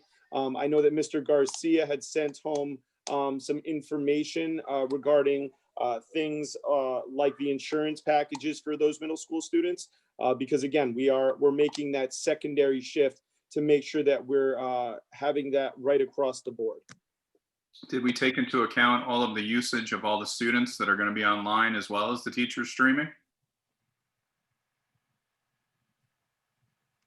Yeah, I mean, just because they're going to have their devices doesn't mean that they're going to be using it every second of every day either. Okay. Can I have the next slide, Elliot? So currently our English language learners have the support of the teachers of English to speakers of other languages in each of their classes, just as if they were in person. So their programs are dictated by the units of study that's set forth by the Part 154 regulations, and that's determined by each individual student's performance on his or her NISISLAT exam. That was actually, that wasn't administered last year. It was administered in the previous year. And because it wasn't administered last year, their programs did not change from the 18-19 school year, what determines 19-20, and it didn't change from 19-20 to 20-21. So it remained for this year. The only thing that changed was their grade levels changed, and therefore some of their required units of study changed. So each of those students have the support of a TESOL, that's the acronym for those types of teachers, that certification. So I would also recommend that as we start to transition our students back, that these students also have priority in coming back as well, because the recommendations from reentry, it was recommended that our most fragile learners be our priorities. So these learners as well should really be prioritized as we start our transition back to full-time instruction. And then there was a question about our grading system, and we've resumed our typical grading system. So the only reason that we had deviated from that last year was because of an abrupt shift to the remote learning last year. And when that happened, teachers didn't have access to their some of their graded assessments that were here in school. They didn't have access to some completed work. They didn't have access to the building in some cases for a lengthy period of time. And obviously, they were now being asked to teach in an environment and in a way that they had never taught before. Students did not have equity of access to the learning environment that they were being asked to learn in. So that was the reason for the shift into the unique grading system that we used last year. But we are actually back to our previous and traditional Millbrook grading system. So the current circumstances do not require us to have an altered grading system at this time. So it is back to the way that teachers have previously graded.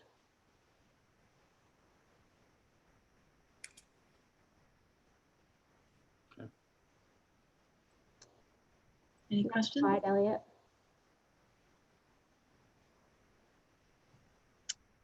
Okay, and this is the last slide of questions. How will mask breaks be conducted and be coordinated? Mask breaks were not incorporated in our reentry plan dated August 7th. So students will wear masks all day. Several mask breaks will be given throughout the day at the discretion of the teacher in charge and no fewer than once per half hour. And we spoke a lot about those mask breaks probably should be happening during those quiet times. So when students are writing or reading and not engaged in a classroom conversation. So they'll be happening in the classroom at their seats. Correct. Okay. What is the safe and efficient bus discharge and boarding plan at the schools, including between Alden and Elm, as well as during all forms of inclement weather? So this was discussed and acknowledged that students will have to pass by students in getting off the bus in a similar way as we would in a grocery store, just making sure that we're wearing our masks and trying to be as socially distanced as possible. People carefully pass others who are in the aisles. Students in the seats will move as close to the windows as possible, still wearing their masks, and students will go by through the aisles. When all students have gotten off the bus, the children can resume sitting in their typical location within their seat. So my understanding is that the buses in the past have let everybody out at once, correct? In the morning, that is. No, not everybody out at once. That there are different stops at different buildings. So as an example, Yeah, that's right. if we think that we have 18, and that's generally, John, what causes the issue. Let's think about having 18 runs. So 9 would go to Elm and 9 would go to Alden, and then the reverse would happen. So the point that you brought up, it could be true that there are Elm kids that would have to, if they're getting dropped off second, well, first, let's say they'll have to walk past some Alden kids. So that's why we're just going to have this in place. You know, originally it said, I believe, when applicable, we would be able to, or when possible, we would be able to exit and, well, embark and disembark in that way. But we just have to train our kids that they have to be careful. They have to wear their masks. They have to go to the other end of the aisle, of the window, and allow people to pass. And then after people pass, then they can resume sitting in their normal spot on the bus. And then the boarding, how would boarding work in the afternoon? Well, it would be, yeah, it would be the same thing. In that kids, after they get on the bus, number one, they're going to have their assigned seats, just so we can be a little bit helpful more for contact tracing and the like, and just know exactly who's on the bus when. And we talked about bus drivers being able to take attendance as well for that same purpose. But when they first get on the bus, they'll go to their windows and they'll stay there. And if people have to, well, actually, no, let me correct myself. And Karen, let me get some help from you too. So actually, in that instance, their assigned seat in the afternoon would be further back because they'd be getting off afterwards. Karen, could you help me out with that? And just what we want to try to do is keep them in the same seat, so that they're sitting in the same seat. It's hard because they don't get on in order. So they would wind up passing someone anyway. You know, in other words, the first child that gets off, the first child that gets off doesn't necessarily get on the bus last. Right. So if we're going to try to keep them in the same assigned seats, so they go directly right to their seat. It's the same seat they were in before, because they're going to pass people anyway. When did that change? Because I thought we were told they would line up sort of in the order, reverse order of how they would get off the bus and be 6 feet apart. And then the first person in line would go to the back seat, and then the next one, they wouldn't pass each other except to resolve this Alden Elm thing. But I thought we had talked about, or that you guys had said that you were going to line them up end to end basically, and then they would board the bus so there would be no whatever crossing. Well, we talked about that. Then we talked about, is it, well, we haven't right now because we're doing so few runs and we're very lucky to have very little on the bus. We are doing it that way. We are putting the first person on in the back, the last person, you know, we are doing it in that order. Right. What it's going to get difficult is, and then we talked about having the children in the same seat so as they don't, they kind of self-contain in that little area. Yeah, the issue is when we have 20 kids on the bus, it's Right. not going to be quite as practicable. But I mean, that was one of the things you guys told us that was going to be done. Which is why we needed to come off of that when we delved into it more deeply. Okay, all right. I just want to make sure we're That was a change. Yes. catching them. So in discharging at the middle and high school, that people would just randomly wander out and take their seat on the bus. Right? No line, nobody lining up, nobody grouping. Well, we only have a few students at this point, so they are getting on. Yeah, I'm talking about further, the next phase. Yeah. Yeah, at that point, like Karen said, they're gonna be having assigned seats, so we know where they are. No, it's more about they're just going to get on. Like we asked a bunch of questions about, like, if you got to line these kids up and the first kid in line is messing around, you know, and there was 6 feet of space for him to walk or her to walk all the way along the people that were getting on, then they would go to the front and then they'd start loading the bus. And it honestly, as we were even hearing about it, didn't make a lot of sense. Like, where are you getting, if you have 20 kids on a bus, where are you getting 120 linear feet of hallway to line up one bus? But believe it or not, Mike actually did, and Mike, I don't know if you want to talk about it, but he did create lines from the exit out front. Oh yeah, the ones on the outside sidewalk. I was talking about Inside too. But it doesn't, obviously it doesn't make sense to do that. Just let them get on, get next to a window so that the other students can get by, basically. Yeah. Okay. Okay, good. And I've been watching the videos, if this helps, I've been watching the videos from the Lord's bus. And that seems to be working. The students are getting on basically one at a time anyway. I don't know why they're scattered. I haven't talked to Lord's, but they're basically getting on one at a time. They go to their seat and they move in against the window, and then the next, you know, a minute later, another child comes on. So that seems to be working really well. And I think, again, that's where clear expectations come from, training students, training staff. I think all of this will require a strong presence of staff to ensure their social distancing and mask wearing along the way to the bus or coming off the bus. It's going to be very methodical and intentional. Okay. So that's the last slide of questions. And so Perry, did you want us to continue? Yeah. This just sort of, Well, we just wanted to reorient folks with our checklists and sort of see where the check marks landed. I'll just orient you. The top are the hybrids that we explored during subcommittee, as well as board meetings and work sessions. And then on the left is some criteria that was important for us to check off for these hybrids. And so you'll see consistency of schedule, transportation, food service, special ed, face-to-face instruction for middle school, elementary, high school, progress reporting, calendar, equity, and social emotional support, and sort of where the check marks lie a little heavier than others. All right, so does anyone on the board have you know, and I'll go around one by one. Is there anything else that you need to hear to make a decision on a hybrid model? Paul? Yeah, just the screening process for students coming off the bus. What does that look like when the kids get to school, and what's happening with that?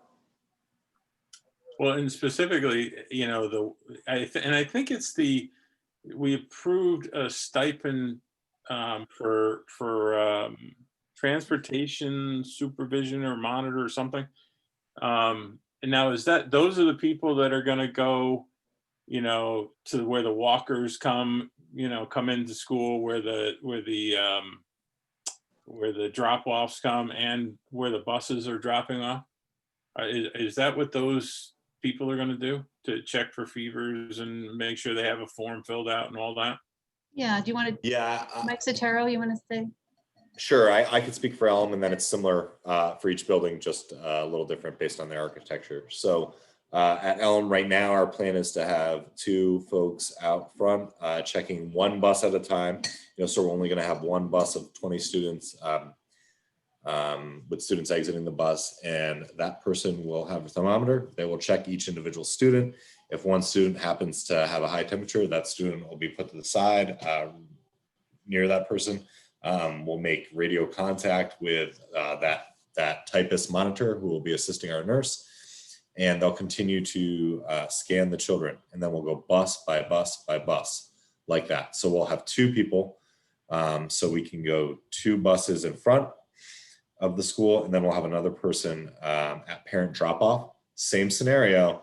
It's even a little easier with parent drop-off. So if a parent comes with their child, we scan that child right near the parent's car, and if that child is warm, that child stays in that car and then goes home. So that's what those positions are for, and that's how we scan them. What about the walkers, Mike? Are you going to have them forced to, I'm not forced, but have them come to where the drop-offs are? Or? Yeah, we're going to put them in the same situation, you know, and I don't think it's going to be, hey, walk back home, but you know, they'll be escorted just like the bus students.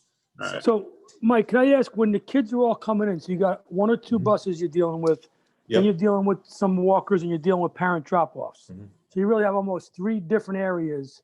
Yes. So, we'll have 2, but yes. Okay. So what does 6 feet look like with those kids? Because what kids do is they just jump off, and then, you know, so what does 6 feet look like when, say parents are dropping off 1 car at a time, and the kids come up and they're letting them out and everything? Like, what's going on outside with marking off 6 feet, and how's that going to be controlled? Yep. So what's nice about having these people as the monitors and as the temperature takers is they're like, you know, almost admitting you into a stadium or some sort of event. You know, they control the pace and the flow of the students. But what are the markings? What are the markings like to say that? Is there anything on the ground, paint, like they have at stadiums, like barriers or something to line the kids up and funnel them in, or what does that look like outside each building? We have yet to put that on the sidewalks, and in our visit to Pauling today, they do not do that. And here's why. The students have their masks.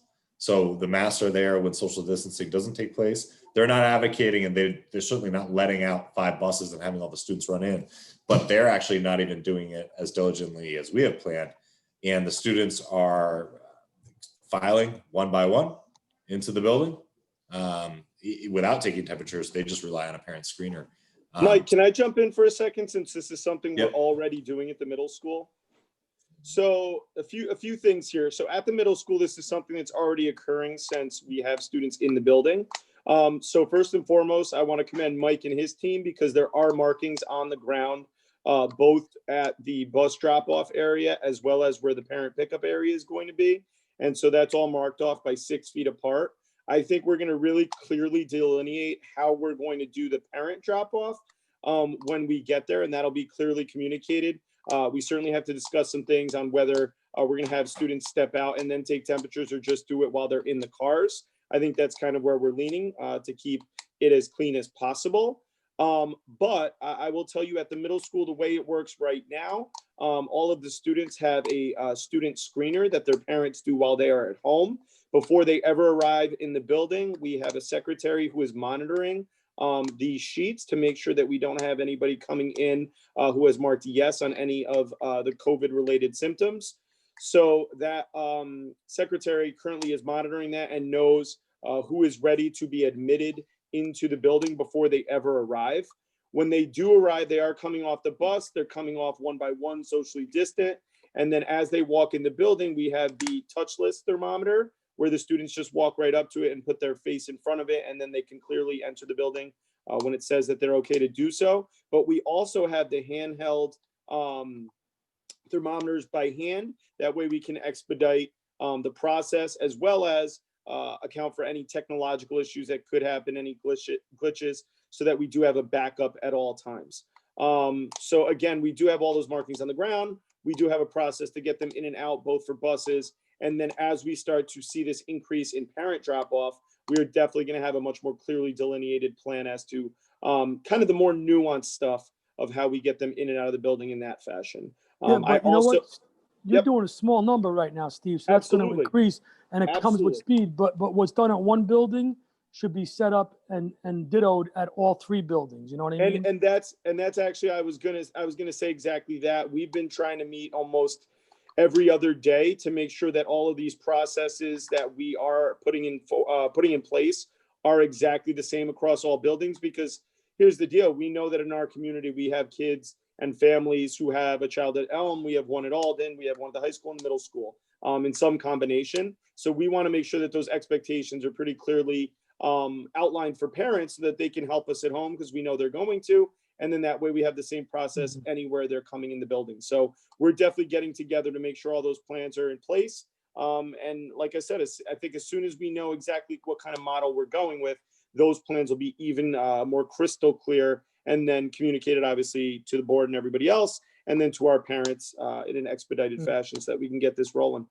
So 2 follow-up questions. So the clerical person who knows what the answers to the screener is, how is that being communicated with the people outside who are letting these kids off the bus? Or are they being given, I'm not understanding, are the kids getting on the bus without a piece of paper and the bus driver is just letting them on?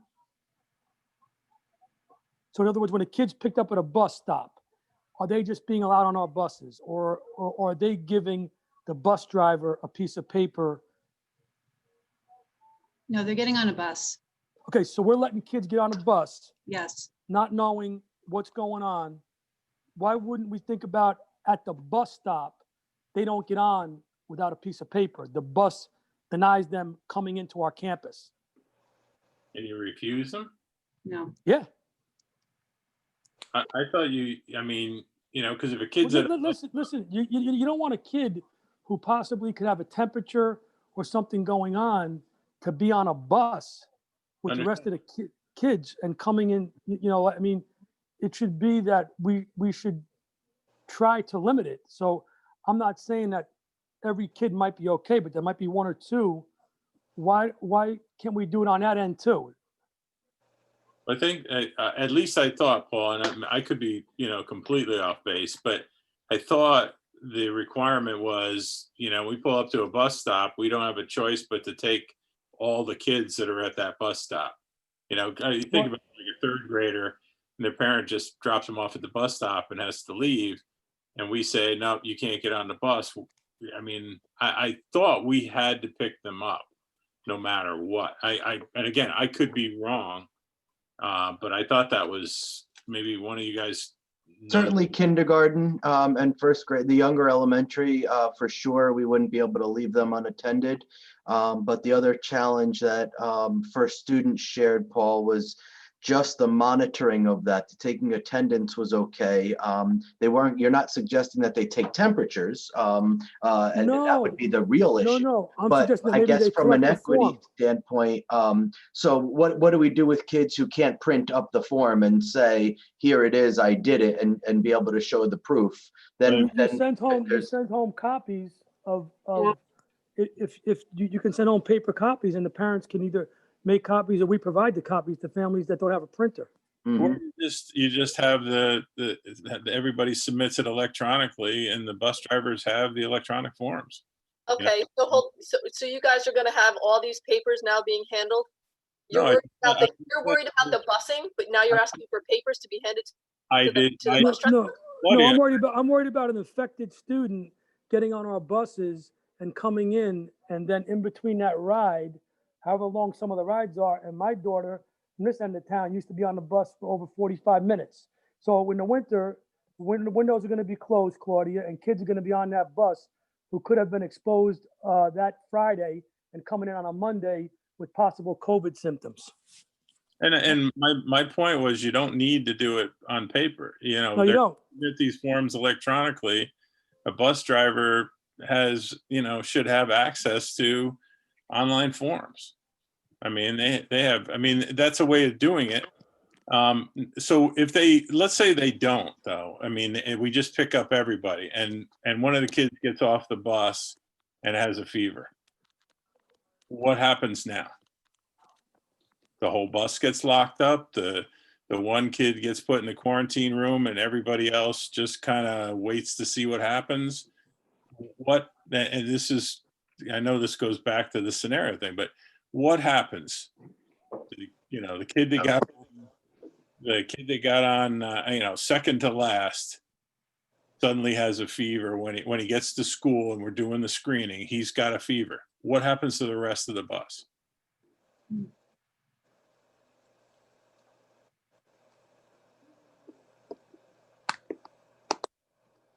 gonna have to look at the. Student with the Maybe fever will be sent home.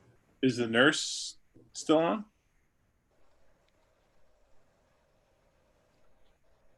Yeah, Maureen, are you on? I'll get her. Hang on one second. I think that just goes back to the protocols, Perry, that we were talking about before. Yep.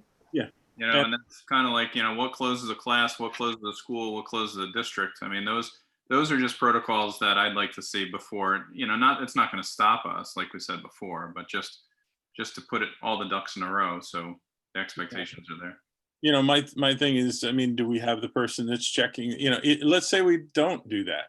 The kid gets off the bus, the one with the fever goes in quarantine, the rest of them go off their merry way. Somebody fills out the electronic form, says, yeah, I've been exposed, or yeah, I have symptoms, and submits the form and goes to work. Who's supposed to catch that person? Who's there's a person entering the building with, a failed form. I mean, who are these people, and do they know what they're supposed to do? Steve, you had mentioned that there's a form now that they fill out, and then if it says anything, they contact the person. What were you speaking of with the form? Is there a form every morning that parents have to submit to the school, an electronic form? Yep. So for our students that are entering the building every day, there is a Google form, just like it's identical to the one that our teachers fill out and all staff fill out to enter the building. And so our greeter has access to that. They know who has filled out the form and who has not. So it's the expectation, and we've spoken with that person at the greeter's desk, that whether it's a child who hasn't filled the form out or an adult, literally to the point that I've tried to come into the building and not filled the form out. And as I'm walking in, the greeter in our building, Miss Monahan, says, Steve, you didn't fill the form out. I can't let you in. And I say, great job, Janet. You got me. I was seeing if you had me. And then I make sure I fill the form out. She doesn't let me in the building. And the same is the case for the students if their form isn't filled out. So our process, if the student hasn't filled it out, is that essentially they're not allowed into the building. We immediately, because we know they're on the way right now, working with a very small number of students, Miss Monahan is already on the phone at the greeter's desk. We also utilize the nurse, Miss Monahan, to make sure that we're speaking with those people. Thank you for queuing that up. Looks beautiful. So if that form isn't in, we are immediately contacting the family and then working with them to make sure we're getting this information before we allow the student into the building. Okay. Or the adult for that matter. And again, that was another specific faculty meeting agenda item that all the principals discussed with our faculty on Monday, was that Ms. Monahan at the greeter's desk is in charge of keeping us safe. And part of the roles of that greeter's desk and the expectations are that, number one, if she sees that greeter's form is not filled out, she's not to let you even into that vestibule. She's actually to ask you to step outside. If she notices that you have any 2 or 3 of the symptoms of COVID when walking in, that we get the nurse, we get the person outside. So we've even spoken with our faculty about this as well. Did she take a temperature, Steve, too? Did she take a temperature, Miss Monahan? So in our building, we have the touchless temperature so that you just go up with your forehead and it either allows you or doesn't allow you in. But Miss Monahan also at all times has the temporal one that she uses if that one's either malfunctioning or for even just double checking purposes. So it's a kid over 100. Where do they go from that part of the building? Where do they go? So they would step out in the middle school. Every building is a little bit different, but in the middle school, that student would step outside of the vestibule, and then they would walk up with, immediately we'd get the nurse. They would walk actually outdoors up to the 3rd level, and then up on the 3rd level, we actually have an outside entry directly to our quarantine room, and that's where that student would remain as they're getting checked out by the nurse. And then after that, the nurse contacts the parent to pick up? Yep, and then we go through all those next steps of procedures. So the nurse would sit with that student, they would check them out, they would see if they had multiple levels of those COVID indicators, and then we're contacting the families, and that student doesn't leave that area until we have a family member who comes. And then the procedures after that are the guidelines that are given to us by the state. So with that Google Doc, though, that your secretarial help or support staff would be getting that Google Doc when, like in the mornings, mailed to them? Yeah, it's electronic. So first thing in the morning, as soon as parents are filling that out, they're ready to go and they're already seeing those. And that's going to get into that. That's going to get to that person in time to be able to have that list of all those kids. Yeah, I mean that's where we have to lean on our families, right? We have to ask them to be proactive and make sure that they get those out as soon as possible. And you got to figure it's got to be part of that morning routine now. And as crazy as it sounds, and I can only speak to this because I know it's happening in my home. We get up, we take our shower, we brush our teeth, we drink our cup of coffee, we fill out a health screener. It's just become part of daily life. I even have a little alarm set for my own daughter in her district. So I think that's something that we all have to do as families and be proactive in that fashion. And there's no way to share that information with the transportation people. Be too late by the time we get those forms, correct? Like electronically? Not that it would be that it would be impossible to, but it's just going to be very challenging for bus drivers to be monitoring that stuff. We really do have to rely on our parents to do the best case for us. No, I'm saying, yeah, once it's filled out though, I'm just trying to picture like once it's filled out, how we can, try to look at that or what other districts are doing with that up here. In other words, I'm just worried about a kid getting on and it might be filled out or, the form is not there. So we let them on because, with a little kid, mostly the bus stops, a lot of the parents are around the bus stops, not all of them, but I think the little kids' parents are still there. And, with no form, you're letting them on, you're giving them it's like a pass to get on the bus and they're just let on and then we get them at school and then we deal with them at school. But I guess everybody's okay with kids going on for a 40, 45-minute bus ride in the middle of the winter with the windows possibly closed with someone possibly having COVID-19. I'm not, tell you the truth, I'm not. I understand. I don't know many districts who are doing it as they get on the bus, at least not up here. I know of one district in Westchester who are taking temperatures on the bus, but for the most part up here, as I just talked to colleagues, most are taking care of that on site. And frankly, the other really interesting thing about this, Paul, which I was, so the guidelines require the periodic, and you know this, the guidelines require periodic evaluation. We have a lot of school districts that aren't even doing this every day. They're doing this once a week, once every couple of days. So we've taken the position that periodic means every day for us because it's that important. So since we made Rick go bother, so what happens if a kid shows up on a bus and they go over to the thermometer or the thing and they've got a fever? What happens to, I know that kid probably goes in quarantine till the parents come, but what about the rest of the bus? So the rest of if the student has just a fever, then, or a fever from the touchless thermometer system, the nurse is always going to either take it tympanic or orally because it's much more reliable. So then we'll take the second temperature and make our assessment from there. I think Steve said in his building, you're going to try and remain outside, probably as weather permitting as much as possible, remain outside. Always. Yeah, Always, yeah. makes perfect sense. The rest of, well, first of all, I did hear someone say being on the bus for 45 minutes with the windows closed. Windows should be open. Like the windows on the bus should be open, and that's across all the districts. Like that's just something that's been talked about. The windows should be open. So that exchange of air and the movement of air is key. So the windows should be open on the bus and the students are distanced on the bus. So at that point, when the student has just a fever, we treat them as if they are now a COVID patient, right?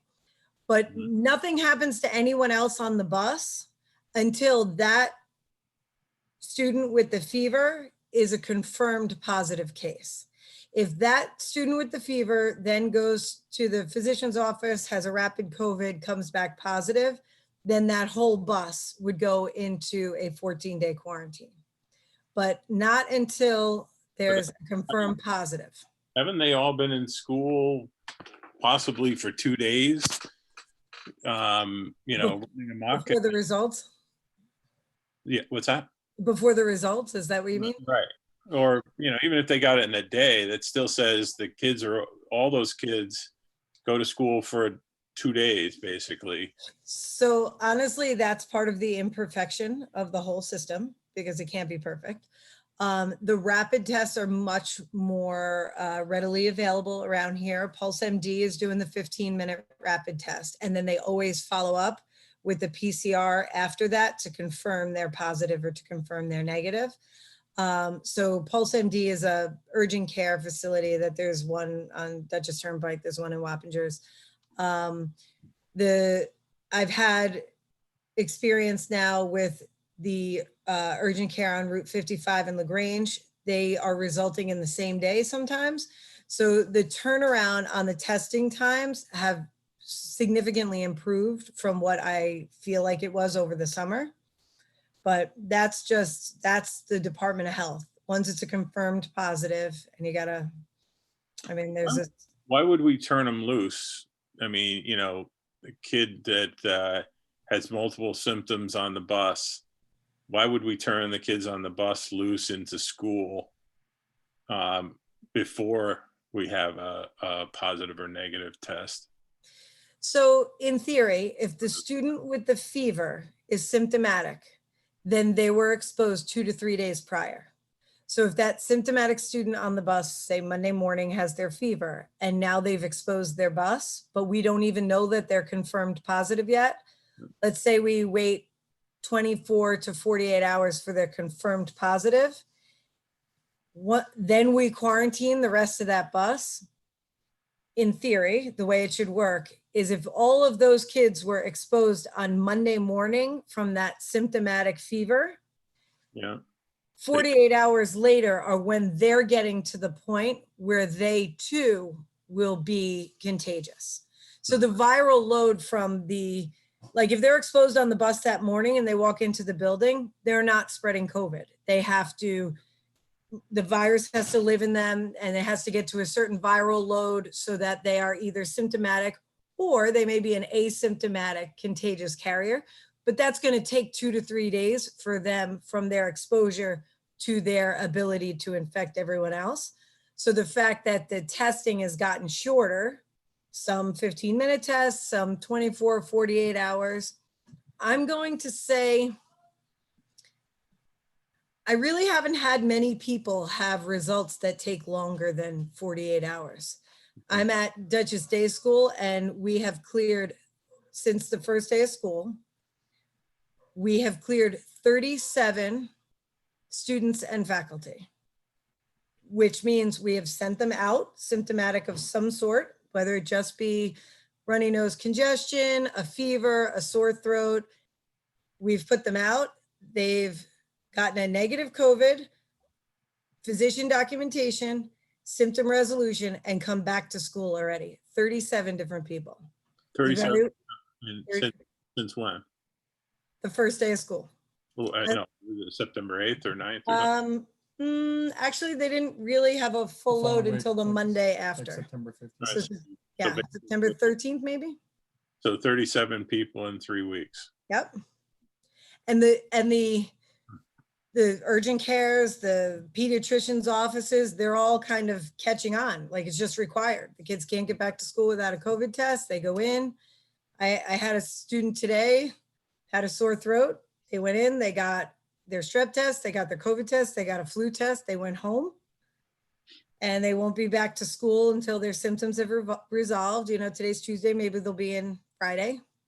And it's just the understanding. Like, I feel like parents, not everybody, but a lot of parents get it. Like they get that it's different. It's a different year. It's a different year for them. And other parents, because truthfully, I've done it 37 times now, need to be reminded that this is different.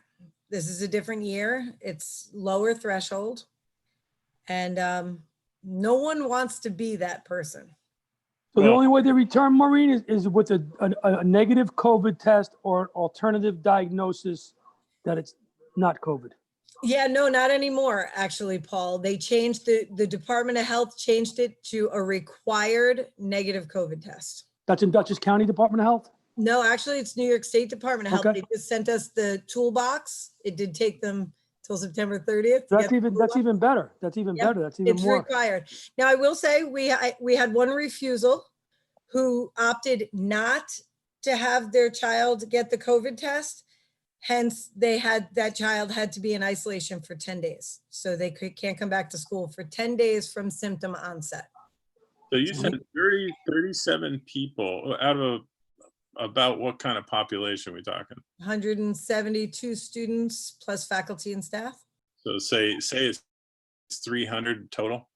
So, you know, and I'm assuming our total between staff and students probably 1,200 across the district. Across the district, probably. Each building is probably somewhat comparable to Dutchess Day School. But actually, you have more staff. So basically, if we run 37, you know, if we use that number, we should be pumping about 148 kids or 148 people in every 3 weeks off to get tested. So truthfully, Wow. yes, but that's not on the district at all, actually. It's really, I mean, I assure you, the nursing staff is crazy busy. And I've got to believe that, you know, having this revolving door of you got a sore throat, go get a COVID test, is going to get annoying to teachers. But the fact that we've got full remote available to us and we've been debugging the snot out of it, you know, being sent home isn't the worst thing. They can still get on, they can still go to class, unless of course they're really sick. But you know, if they're just waiting for a test or they've got an allergy, you know, they can still stay with their class. Brian, can you put up that screen again that you had up, Brian, for a second? Because I want to ask a question on that.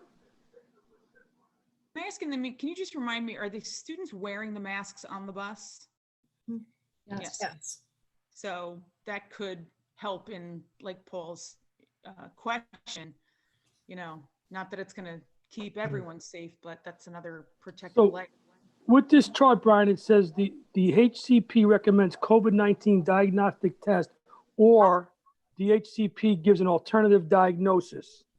And underneath that, it says if your child's HCP provides a diagnosis of a known chronic condition with unchanged symptoms or a confirmed acute illness, laboratory confirmed influenza, strep throat, and COVID-19 is not suspected, then a signed note by their HCP explaining the alternative diagnosis required before your child will be allowed to return to school. So that's the current protocol, what I had said earlier, correct? Only for that healthcare provider giving an alternate diagnosis. Right, that's what that's what I said. It didn't change to just testing.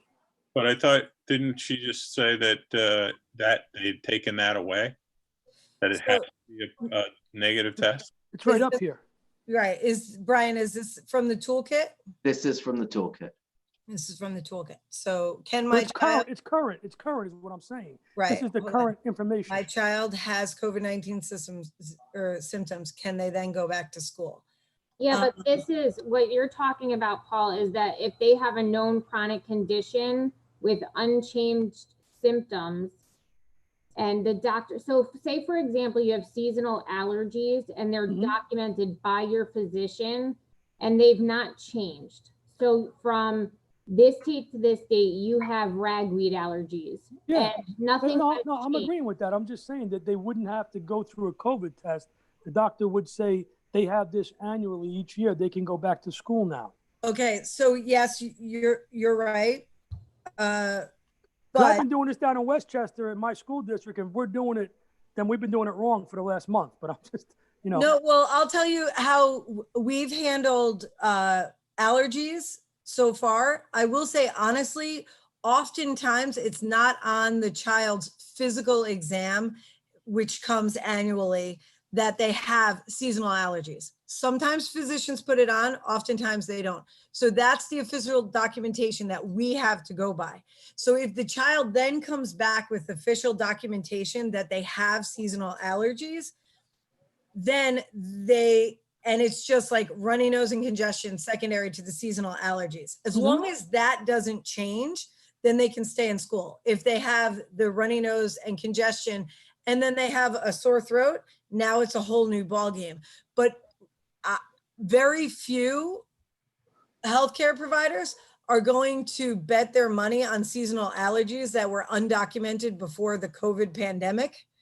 Right. And just write it's seasonal allergies too. Yeah, but I'm I'm just saying our nurse needs to know that she can accept kids. Yeah, I'm just making. George, I'm not disagreeing with you. I'm agreeing with you. Yeah, no, we know that. Actually, the nurses, we've all discussed that basically if there's no documentation already, which oftentimes there isn't for seasonal allergies, if there is not prior documentation, then they must, the only way we know that this runny nose and congestion is not COVID is to test it. So the first one is tested and then the rest of them are considered the allergy. Yeah, thank you for answering that one. I just thought maybe the county had changed it, and Dutchess County and Westchester or Putnam were going by something else. I wanted to make sure this is statewide.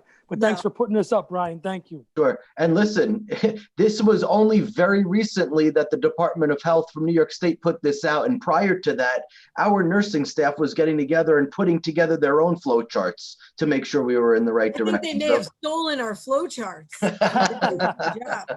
And honestly, if you're talking about a day to 2 days of turnaround time on a test, by the time you get in to see the physician, get them to write a letter, you're probably faster just getting a test, or close to the same speed.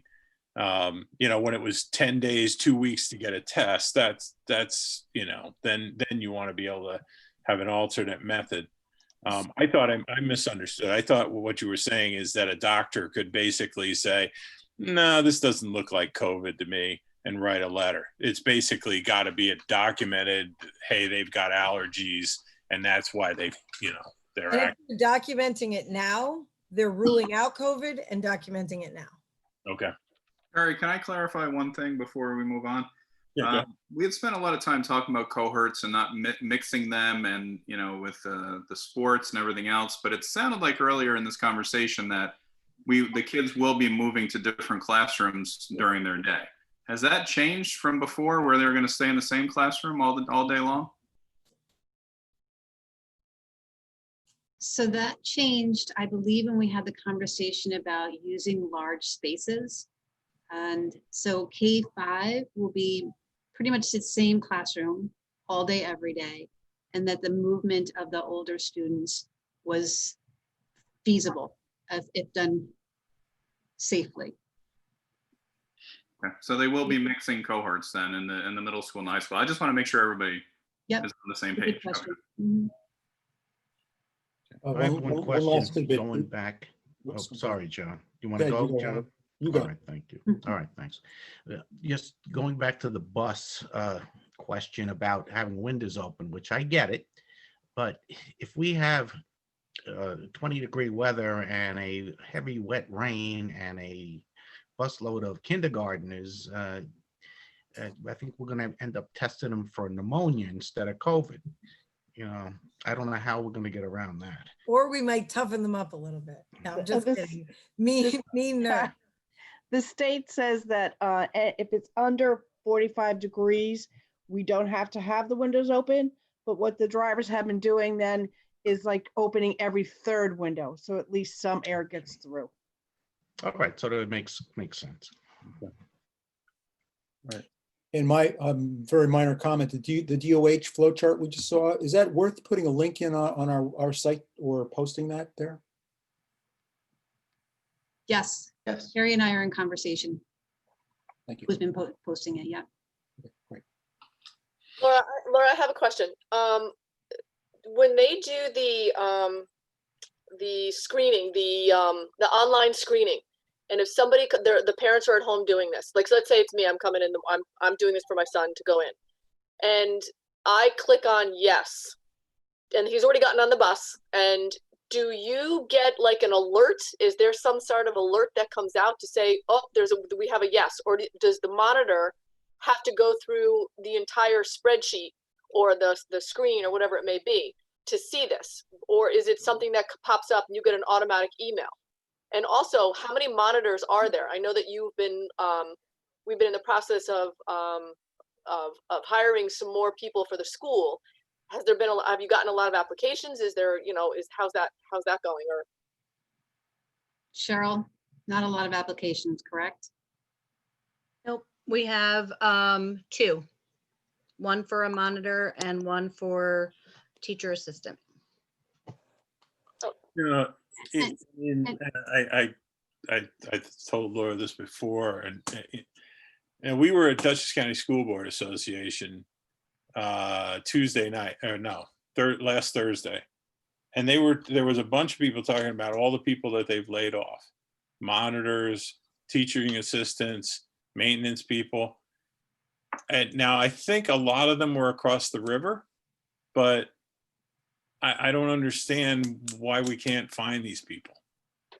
I mean, should we go back to Dr. Hooley and say, all those folks that spoke up about laying people off because of budget issues, can you help us reach out to these people? I mean, New York State unemployment's close to 10%. We can't find people that are interested in these, or they're just not seeing them, or I have no problem asking Dr. Hooley for help in that area. I'm just I mean, if you talk to Kelly or geez, I can't think of his name. They can tell you the districts that basically said, we had to get rid of 40 people. I know these guys across the river got rid of 35 people, 45 people. Seemed like there was literally over 100 people that had been laid off by different districts. Now maybe they're just, maybe the COVID unemployment is too good to turn down, but I'm just. Where's this advertised? Is it just on our website? Is it like on Indeed? Is it all over the place? Is it? So I put it through Boces, through our Boces, hoping that we would have that connection with places that were letting people go. And I also did it through Poughkeepsie Journal and Hudson Valley.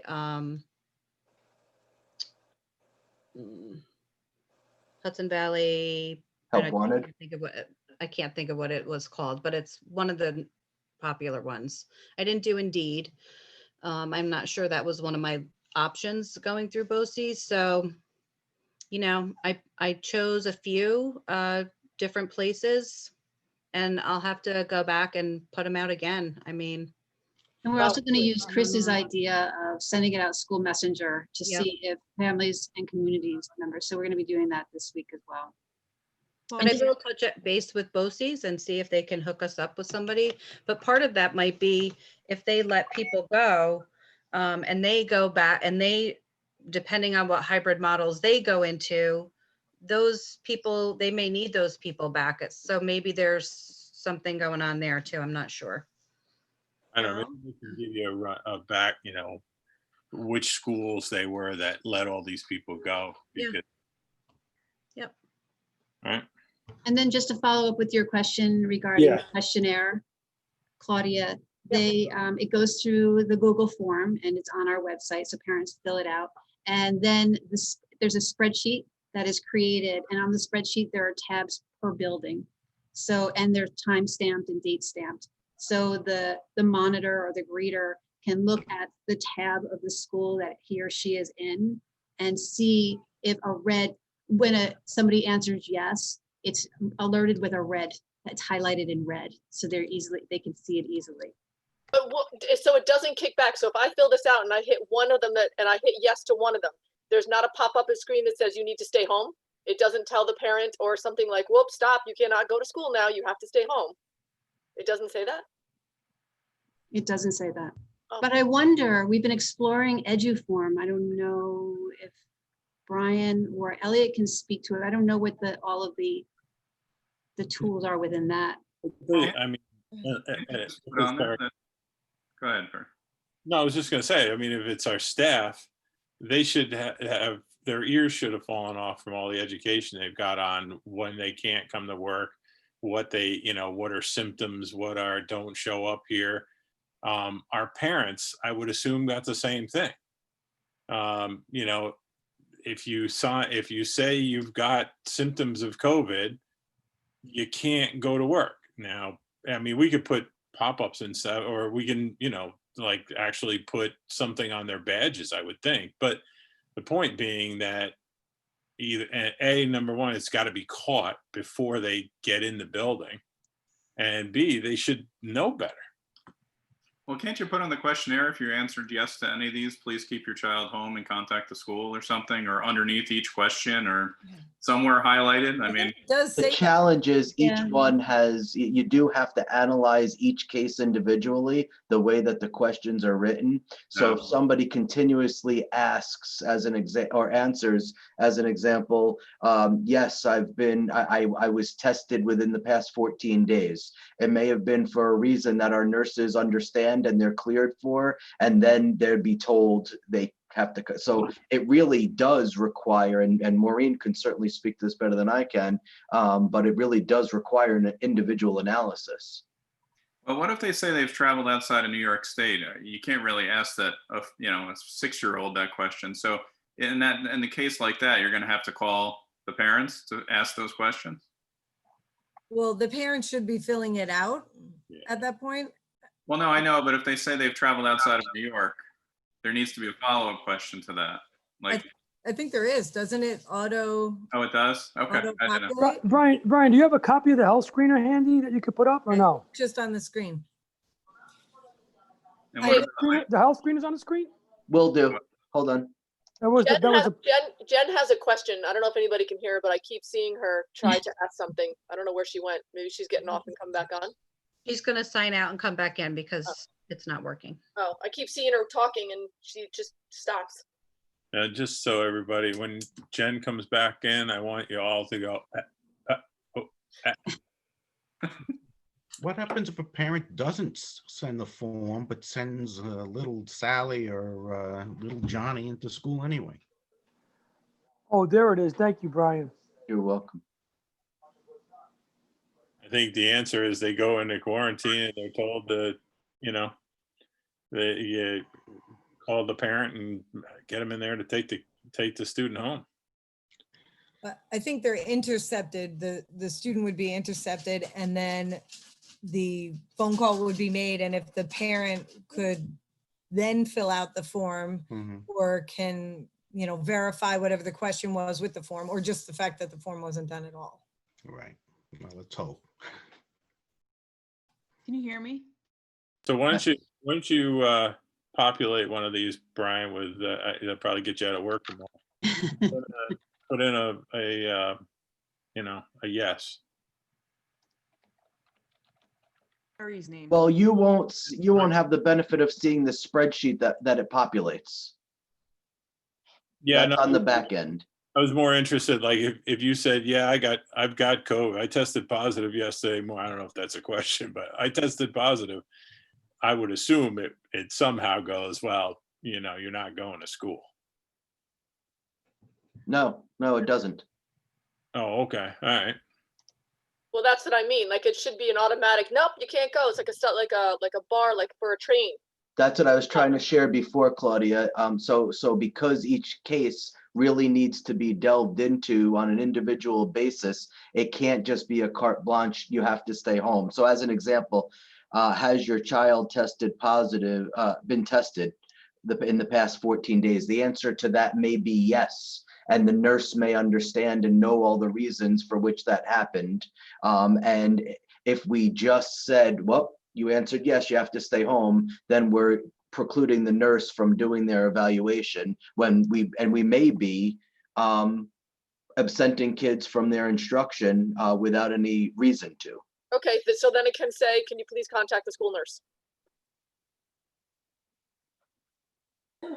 You didn't require up, you gotta go up one. Nope, thank you. Yeah. You do have, I mean, you do have the ability to put some stuff up. You know, just like that said, you got to answer this question. You could put, if it's a yes, contact the school nurse. Exactly.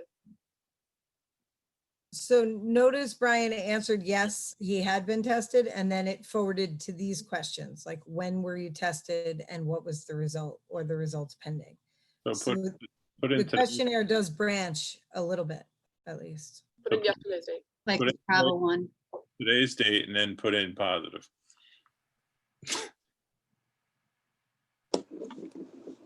Oh my gosh. Oh my gosh. It went straight to the menu for the cafeteria. Oh, Jesus. Say yes. Yeah, who keeps this one up to date as the axis of evil states coming? Nurse Just say yes. Sangan does. Nice. It sounds like a fun job. Oh my gosh. So normally, if the answers are no, this is like a 2-second process. Yes. You're just hitting all this stuff because you answered yes to one of the questions. Yes. Okay. Like Brian said, there's a narrative to everything. You know, right now, whenever you go for a procedure, you have to get a COVID test now. So we get reds, and we just need to speak to that person to see why did you take a COVID test, and just have a conversation. Brian, choose. They'll just definitely be in the quarantine room, right, Laura? So this won't be going in the nurse's office where other kids will be coming in, right? Right. I mean, that's assessed whether you're going to the nurse's office or you're going to the isolation room. Someone asked me to choose something and I didn't hear. Georgia, isn't that one of the states? Georgia? Yeah, you can choose Georgia. I think Delaware might be there too. Yeah, it is. Georgia. I knew my alphabet. There we go. Appreciate that, Brian. And returned yesterday.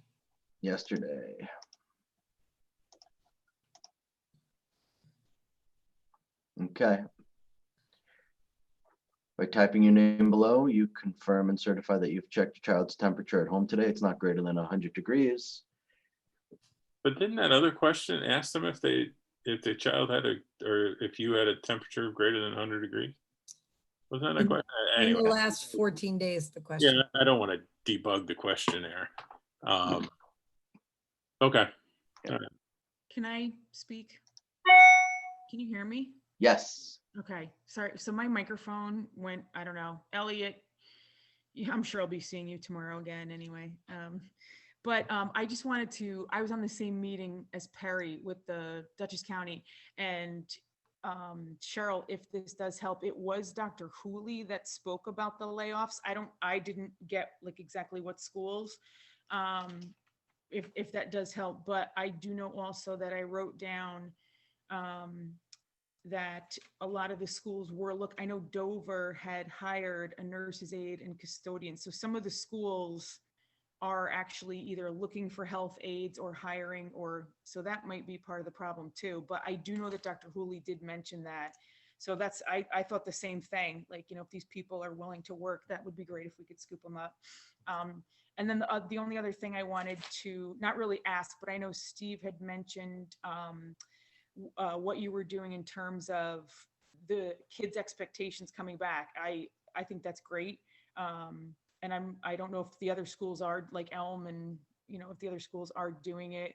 I think that's awesome. That would be great. And the other thing I took away from the meeting on Thursday was, I want to say it was Pauling and maybe Rhinebeck that have been opened, and they said that they have not had any issues. They haven't had like kids stealing masks. Like, you know, I know we're always trying to prepare for these worst case scenarios, but just as like a very positive note, that there was a lot of that made me smile. That really made me happy to hear that.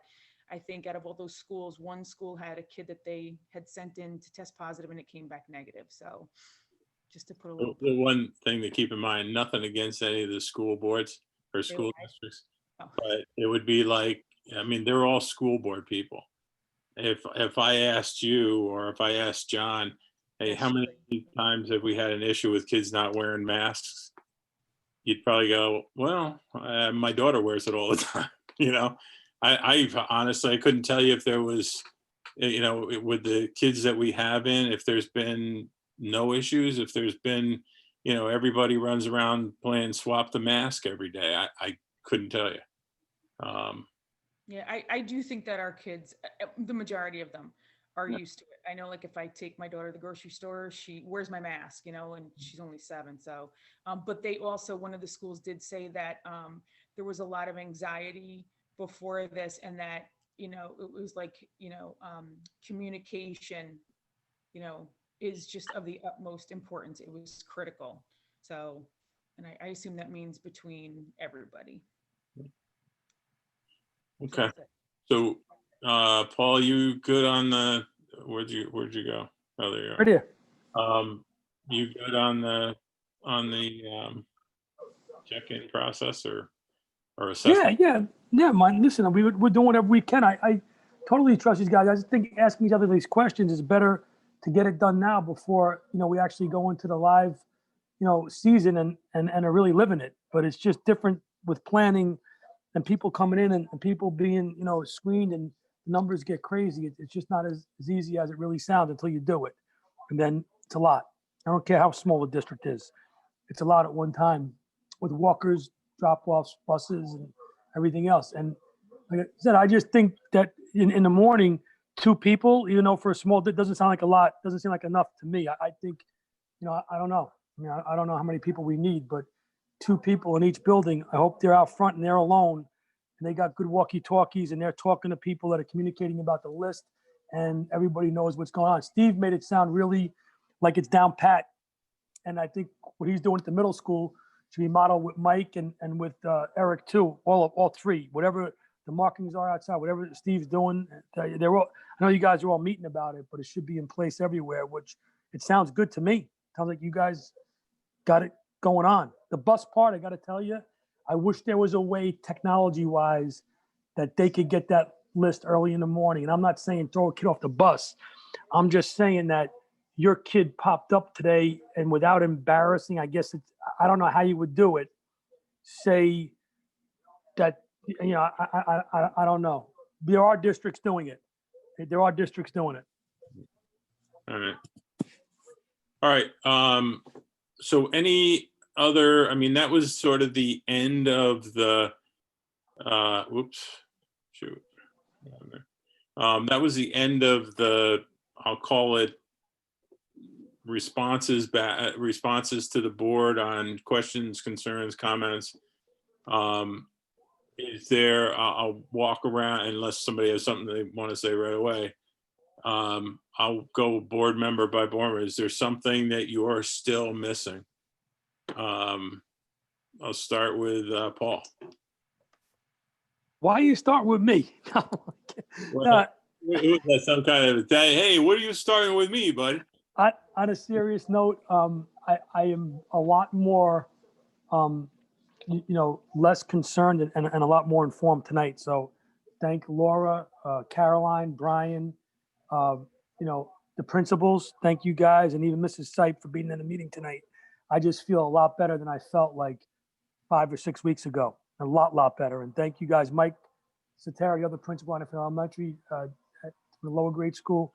Thank you, and Tom too. I know Tom's not here tonight, but I think we're heading in the right direction. You know, my opinion. Tom's here, Paul. Tom's here. Oh, hi, Tom. Thank you. All right, Chris? No, I echo what Paul said. I mean, initially we had pause just because we were looking out for the safety of the kids. And I think everyone on this call and all the staff involved have done a tremendous job. So no, at this point, I don't have any other questions. Very good. Jen? Good. Claudia? I'm good. I want to thank everybody for all that they're doing. Thank you very much. Holly, I got to thank you guys and everything that you do up there, because I had no idea the amount that you guys are really taking on. So thank you and everybody up there. I appreciate it. Yeah, ditto. Howard? Yes, I believe the district is more than ready to move into a hybrid mode. And I just comment from Mike Citero. That was an awful lot of empty glass I heard banging around. So this, you know, as it can hold coffee mugs, but it also can hold wine bottles that are decorative. So, but I wanted to remove them for this meeting, so then my cat got into it. No, I mean, I still worry that the online kids, because there's going to be some that are there all the time. There's going to be some that are, you know, some that are on different groupings are on. I want to make sure that there's a way they get, you know, an equal education, that it's not, you know, just sort of a secondhand thing. But I mean, I think we're about as ready as we're ever going to get to start moving ahead.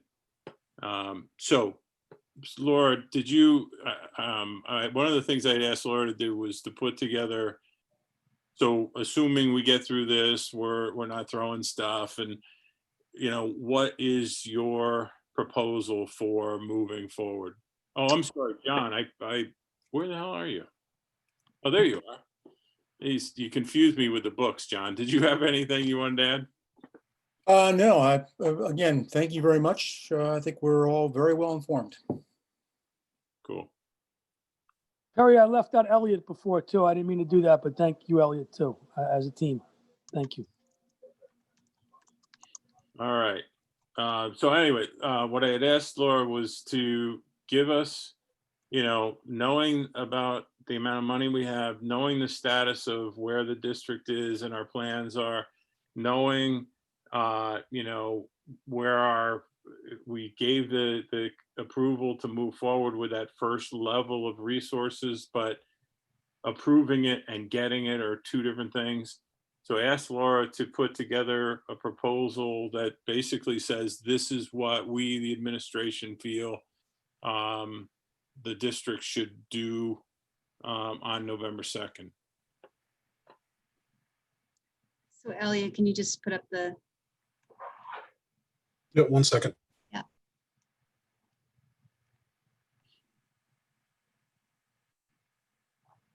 What we're really, while you're queuing up, what we're suggesting, suggested hybrid, just based on all of our exploration, our readiness, our staffing, our budget, is suggesting the AARBB hybrid for now, just as a starting place, a place where we can sort of learn and observe and possibly grow.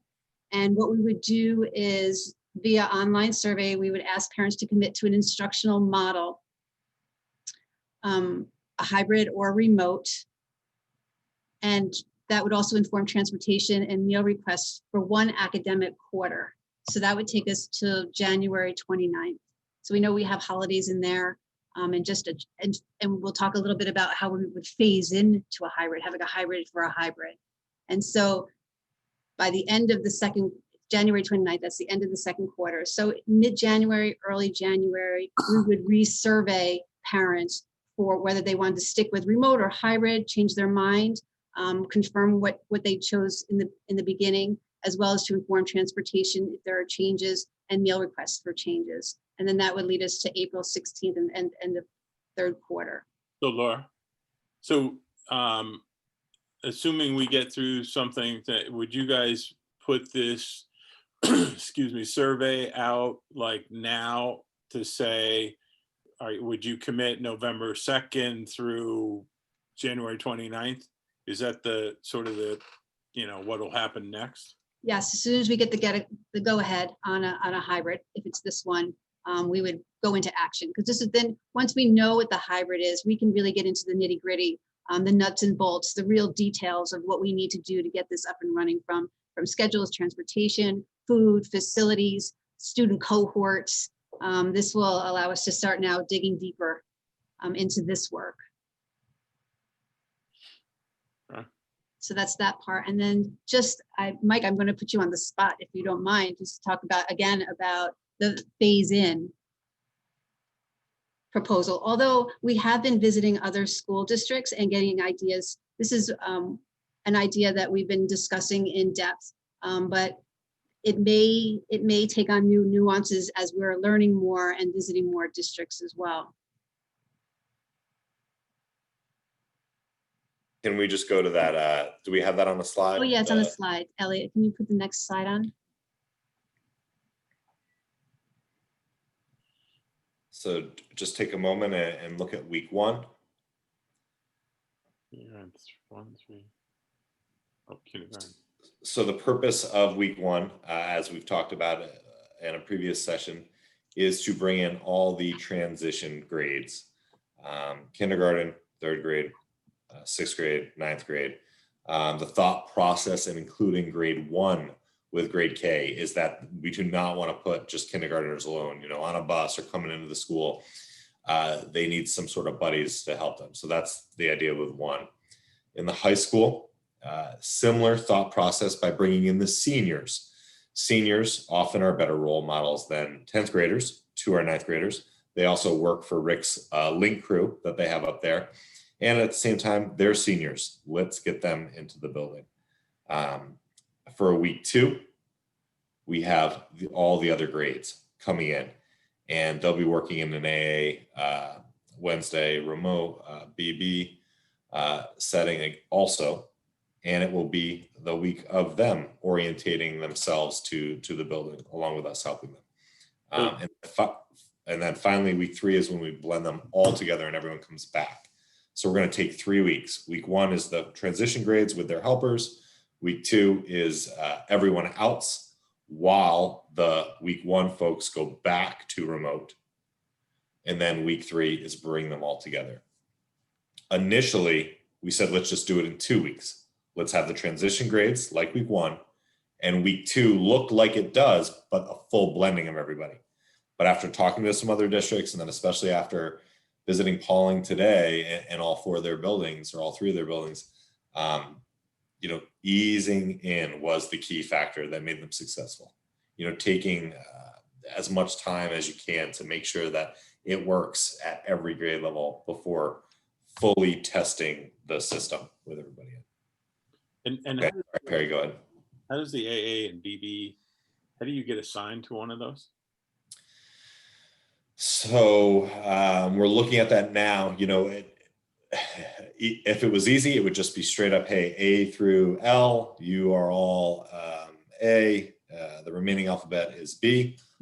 That is some of it. But then as we go into secondary, we're unique in our size, Millbrook, where you know, we're too big to cut it clean like that, but then we're also too small. So at some point we have to start kind of hand scheduling, you know, making sure that siblings are all the same, households are all the same day, making sure that one particular single class in the high school is not split to have like 9 of the kids coming at the end of the week and only 2 of them coming in the beginning of the week. And so Steve and Rick have diligently already put a lot of work into this, you know, physically going through individual students' schedules, you know, with pen and paper and just sorting it out. Obviously, this hasn't been released yet. But. Yeah, and to speak to that a little bit, to give everybody a little bit more of a clearer understanding, it's not just as simple as looking at a grade level and saying, okay, who's the middle student in that grade level and then cutting it clean in half. It's also about delving in a much more strategic way and looking at different classes at different grade levels and really determining where our middle, like a name in the alphabet falls on both extremes, and then finding a way to split the alphabet in a manner that our individual classes, not just the overall cohort, is split in half, if that makes sense.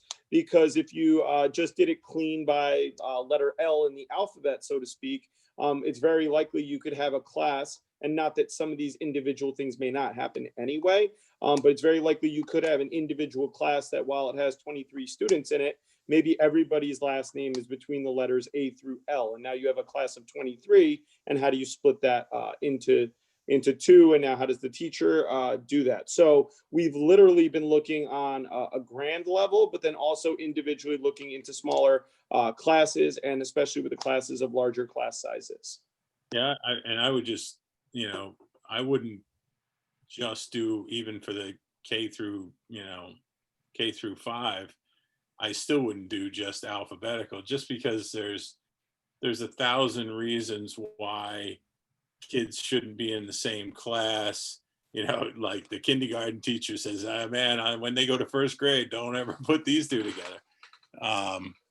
So I would just, I think that's great that you sort of put together a more personal or more,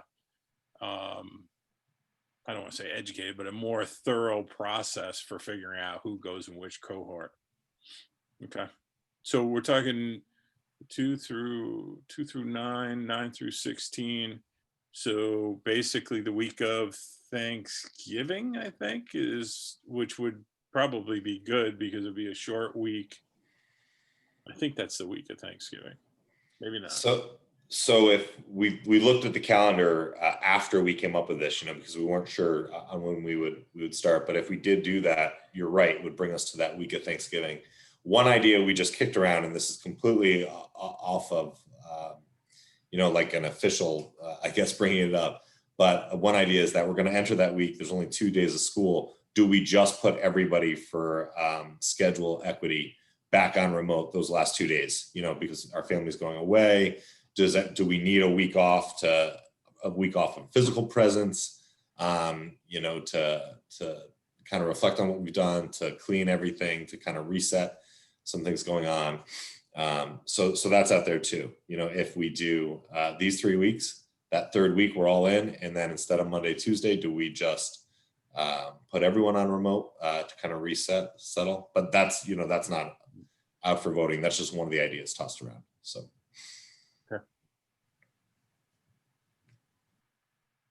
And more to discuss, because I think actually that week is early release days for parent teacher conferences, and then the following week is Thanksgiving. Oh, okay. So if I'm right, I think that might be true. Just looking at the calendar. So yeah, more to follow on that. Now, so we had, I don't remember the number, but for the AABB, we had maybe 22 people that were needed. Something like that. I want to say we were looking at 17 plus 2 custodians. The 2 custodians we were going to be in any case. 19. We say 19. What is the we can't do it number? If we need 19 people, if we got 14 in by the day, by week 1, day 1, we'd be cool. If we get any less than that, we're gonna have to push the week. Have we thought through what those numbers are? And if we haven't, I mean, we need to. Because there's got to be. I mean, there's some of that is. Especially in these first 2 weeks, I mean, maybe we can get along with 1 monitor instead of 2 or something, but I have to believe I'm assuming there's a minimum functional level.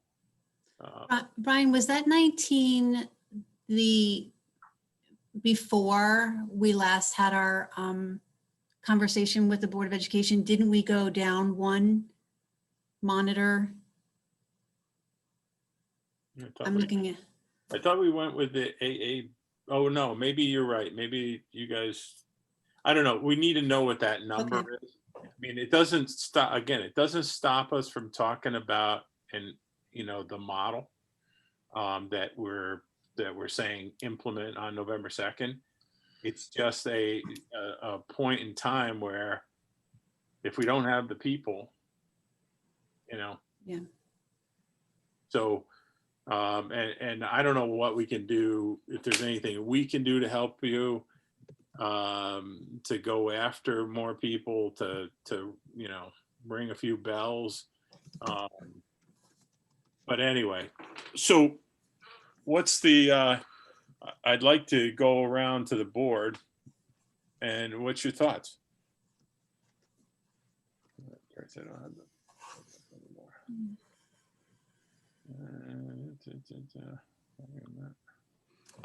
There we go. So, I don't know, Claudia, what's your thoughts? Honestly, I am so confused. I'm still trying to wrap my brain around this. I mean, I agree. Listen, I want the kids into school as much as the parents do right now. I know that there's going to have to be a compromise, because I know we're not going to get them all in. Like, we can't do K through 8. I understand that. We can't do K through 6. I understand that right now. I am agreeing to I agree with the AABB schedule, but I guess I just don't understand this week 1, week 2, and then everybody goes back to being AABB. I'm assuming that that's what that means. Like, it would just be on week 3. It would be a quote unquote normal week. Like, Monday, Tuesday would be AA, then Thursday, Friday would be BB, then the following week is AABB, not broken up by these grades, right? So in this model, everyone is AA and then R and then BB on all those weeks. All we're saying is bringing in the transition grades in person, but those kids are still running an AA BB schedule. And then week 2, those other grades are running the AA BB. Well, this is how it's going to be. Like, it's always going to be. So in week 6 or week 5. Our next job is to figure out what can we, I mean, if we can't find the people to do this, then our ability to find the other 15 people that we need for the other models is probably not going to happen. But our job tonight is, is everybody comfortable with going back November 2nd in the AABB model? We're going to have to sit down and figure out at what point do we, is it K through 5? And I mean, these are like in November and then January, and we got to, November and December and January, we got to figure out how we're going to transition from, now full remote to AABB. And then, what's the next step? Can we deal with the busing, this tier 3 stuff? Do we have the money for it? Because when we go into March, then we're going to have to start building a budget for 2021 that says, we're probably going to have to keep doing this for another year, or maybe COVID's gone. But this is phase 2 of our re-entry, or our entry program. And Claudia, I think I'm assuming your question, so tell me if I'm wrong. Week 3, week 4, week 5, and so on is all those grades together in the hybrid AABB. So then it's quote unquote normal. This is just that, then it becomes normal, like grades 1 through 12. It's K through 12. Everybody in week 3 moving forward. Yep, exactly. Okay, and then week 4 is okay. Same. Okay. Everybody K-12. Yep. Okay. And Perry, we're looking at 13 staff members right now, just so we have a baseline. 13? Yeah. Yep. According to when we did that last staffing implication chart at the last board meeting. Yeah. Yep. It totaled 13 people. Okay, including the maintenance guys. 15 including maintenance. Okay. All right, so 15, and we've got. And then bites- the bus supervisor stipends, Yeah, well, which, yeah, right. but I mean, and we've got bites on possibly 2.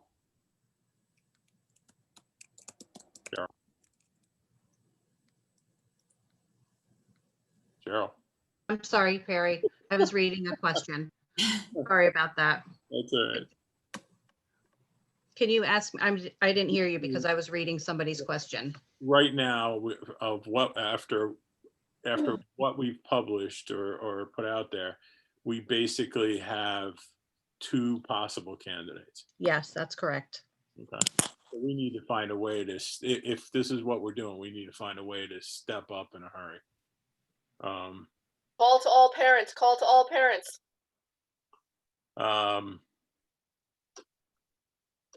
All right, so And retirees. so what do you think, Claudia? No, I mean, listen, I'm okay with it. I just find this a little confusing, but I understand why you're doing it. I'm okay with it. Yeah, I'm good. All right, John. Everything sounds great. Good job. All right, Paul. I want to know if Mike Sotero majored in math because, like Claudia, I get it, but it's a lot, and I like it. I think ready to go. I think the transition will be good, and yeah, yes. Chris. I like it, and I think once the individual schedules come out, it'll make it a lot easier for parents to understand. You know, looking at this at first glance, seems confusing, but it's not.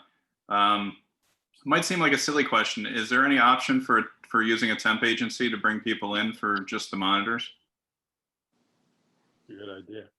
I don't know if that's allowed with That's why I was wondering. I don't know. ESEA and all that stuff. Hold on, here's Tom. Yeah, I have to ask. I don't really know. I have to ask civil service. All right. I don't No, see good where idea, Chris. And it may be more of a bargaining unit issue than it would be otherwise, because we could probably contract with whatever on a non-bargaining unit basis. But yeah, we could look into that. You could also possibly contact through our CSEA unit to begin with, and put a feeler out through CSEA through them to see if they could, any employees that were laid off from other places want to come over to keep earning their their retirement credits or whatever. It's a great idea. Interesting. Brian, can I ask a crazy question? Are the people that we're trying to hire or anything, what are the benefits for them? Is it there's no same contract as what, no medical or anything? Full benefits. Really? Yep. Wow. But they're temporary positions that we're understand. putting it at, but yeah, they would be fully benefited. And John, to answer your question, we did look into the ability. Cheryl did some research, and we are able to hire these folks on an hourly basis. So if we wanted to look into some version of that 80% piece that we discussed, that would be assuming that we didn't need them for training issues on Wednesdays, right? But if we didn't, Cheryl looked into all that, and we do have some flexibility there. Jen? Yeah, if this is the model that they feel, I mean, I'm glad, I figured AABB. I'd love for them all to go back AABB, but if this is how we feel we could do it best, that's great. Of course, I'd say the 2 days of Thanksgiving make Monday an A and Tuesday a B. But not that I'm trying to get my kid out of the house. That has nothing to do with it. No. I mean, I agree with you, and I agree with you. I was going to ask that too. How is this going to impact Thanksgiving? Like, how are we going to adjust that? Because kids aren't going to school on that BB day. Yeah, but who's going to have Thanksgiving 6 feet apart? I mean, shit. Cuomo better not cancel that too. Well, I mean, has anybody actually looked into, we have this minimum number of days that we have to go. And last year we had to play all those games with our snow days and our holidays and all that stuff. Does that exist now with the amount of and I know it's in our, some of it's because of our teacher's contract, but I mean, suppose we just said, you know, after everything they went through, we're taking Thanksgiving week off. I mean, do we get, is there somebody still counting days someplace that's gonna tell us we're not gonna get state aid because of it? Yeah, so we would be able to apply for an exception if it were truly an exception, but we would definitely have to schedule at least 180 days. So the state has given us guidance and the ability to do a bunch of different things actually, but one of them is if we're going remote or we have remote days, they're able to count as days, but we can't, but we do have to have minimally 180, of course, non-contractual issues withstanding. We do have to have a full 180 days scheduled in some capacity. But if we had a snow day Mhm. and we said, all right, everybody stay home, get on your computers because we're AABB at home, that day could count just like any other day, right? So we That's don't, exact. Yeah, they've just there's a pilot at SED this year, and we haven't talked about it much yet. And it would definitely require discussions with our constituencies here and our unit members. But the pilot at SED is about flexibility around snow days. So the question would be, are snow days even necessary anymore? And if that were true, then you have, in our instance, 6 additional days that we might be able to tack on to either vacations or I would probably not at the end of the reducing the amount of time at the end of the year because of Regents exams. But yeah, there's a lot of flexibility there. Yeah, and I think that's very complicated too, because we're talking about school meals, we're talking about non-instructional staff. So it sounds really easy, but it's very complex. So I'm looking forward to those conversations. well, I think, you know, we'll get rid of the snow days, but we'll still have to have internet down days. Elliot, come on, man.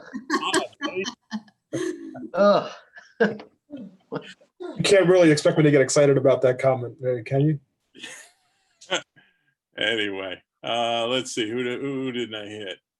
I asked you, Jen? Yeah, I asked you. Howard, how about you? Of course, it's okay. You know, it's the 4 season song goes, working our way back, right? We're trying to work our way back to full, to get the kids in full back. Howard, can you sing that for us, Howard? Howard, can you sing that for us? Not tonight. It's the 4 seasons, buddy. You're going back. Yeah. I love it. Yeah. Nice.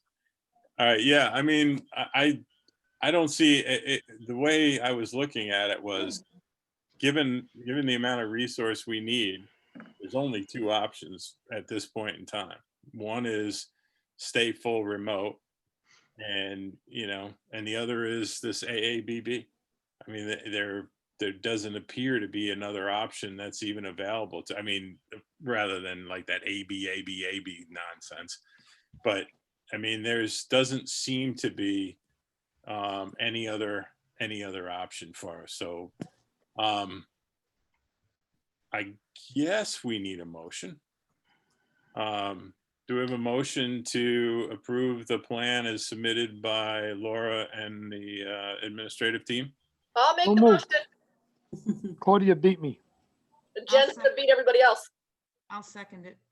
I didn't ask for a second yet. See, so you went too fast, you're disqualified. Thanks, Jen. Any other discussion?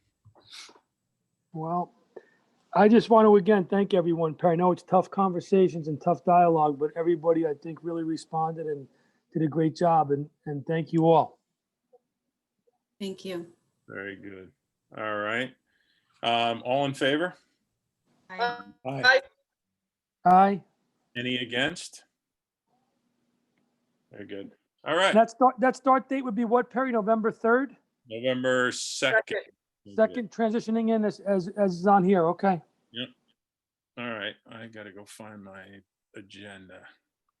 Very good. And by the way, not to take anything away, but all the work that everybody's put in on these Tuesday, Thursday meetings on documenting, you know, concerns, on following the, the constant changing guidance, which I'm sure is done now. We're not going to have any more of that. But I think those things, just everybody has gone above and beyond the call of duty to get this done and get it right. So thank you to everybody. We've got a question period, so why don't we take 10, 15 minutes. Are there any questions, Cheryl, related to this or, the earlier aspects of the meeting? So our first question is from Andrea Corbett. Will the district provide staff with COVID testing? Will the district, we're not planning to have people that test. And again, Laura, Brian, Caroline, tell me if I'm wrong, but we're not going to be getting in the business of doing COVID tests, if that's what that question means. Correct. But we can provide places Right. where COVID testing is given. The next question is from Margaret Meyer. Do we have a school nurse in each building all day, or does Alden nurse still go over to Upton Lake Christian School in the morning? She's there all day. Correct me if I'm wrong, Caroline, but Don't we have a we're temporary? all day in Alden. In Alden, yeah, they're all day. Don't we have there is a, what do you call it? A temporary leave or something in Elm. Is that right? Right, but we have no students at Elm right now. Right. That leave will be back by the time students return. There you go.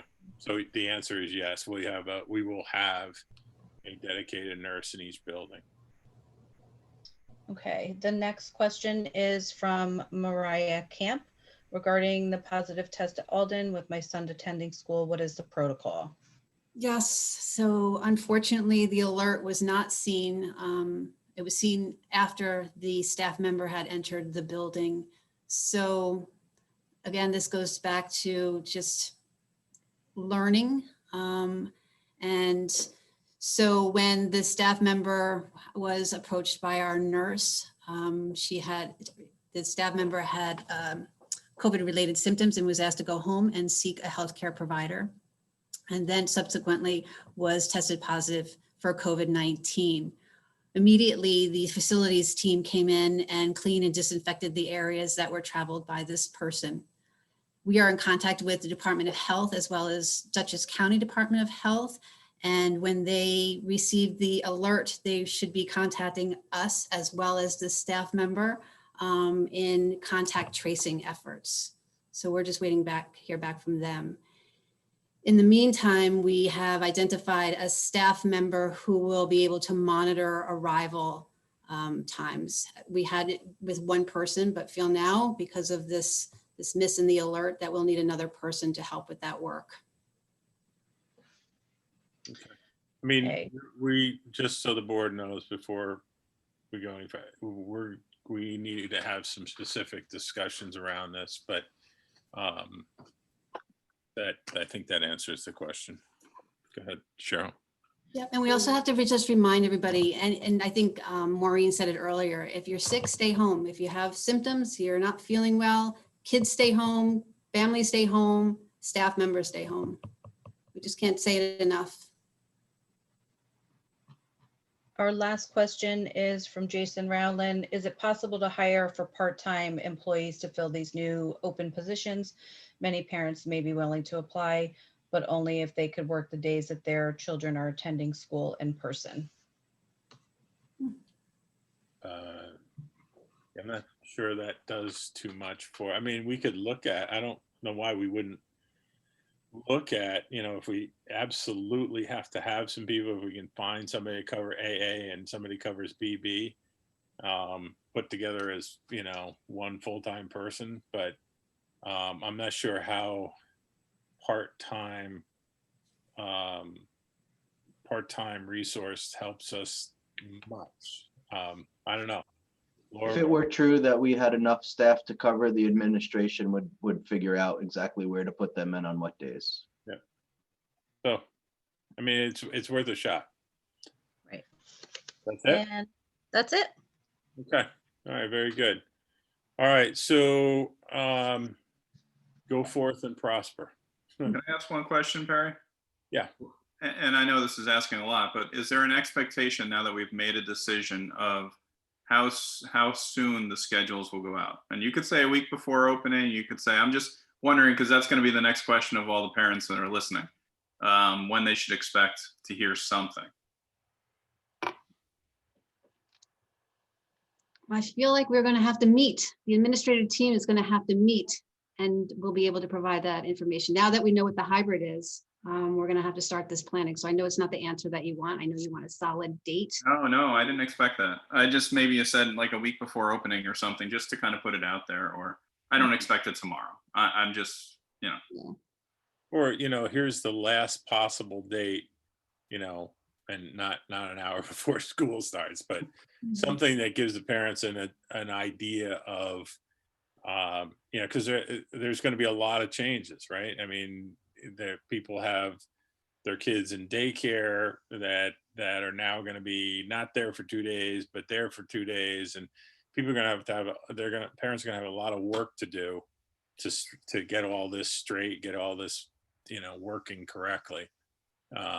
So I think we, you know, as best we can, we owe them as much time as we can give them, which is why I'm actually very happy that the board decided to move forward with a vote tonight so that we can give, you know, around a month.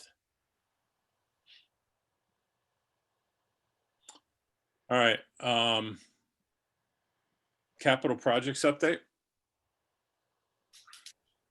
Yes, so there are two updates, one of which I'll defer to Elliot on, but I want to give you an update. It seems so long ago, but you may remember we're doing a capital project in both Elm and Alden, and that's our electrical upgrade. That's our $100,000 and $175,000 projects respectively.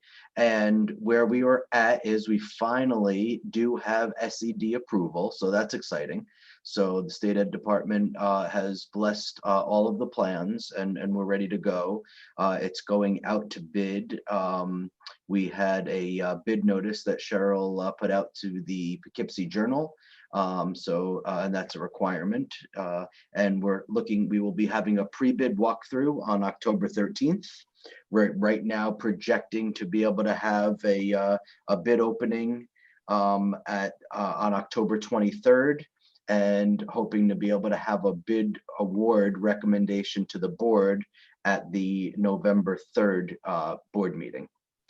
So that's the update on the electrical projects. We forecast for you over at Elm that if we're going to be doing remote learning in a purposeful and important and deliberate way at Elm Drive, there's some infrastructure needs that we have.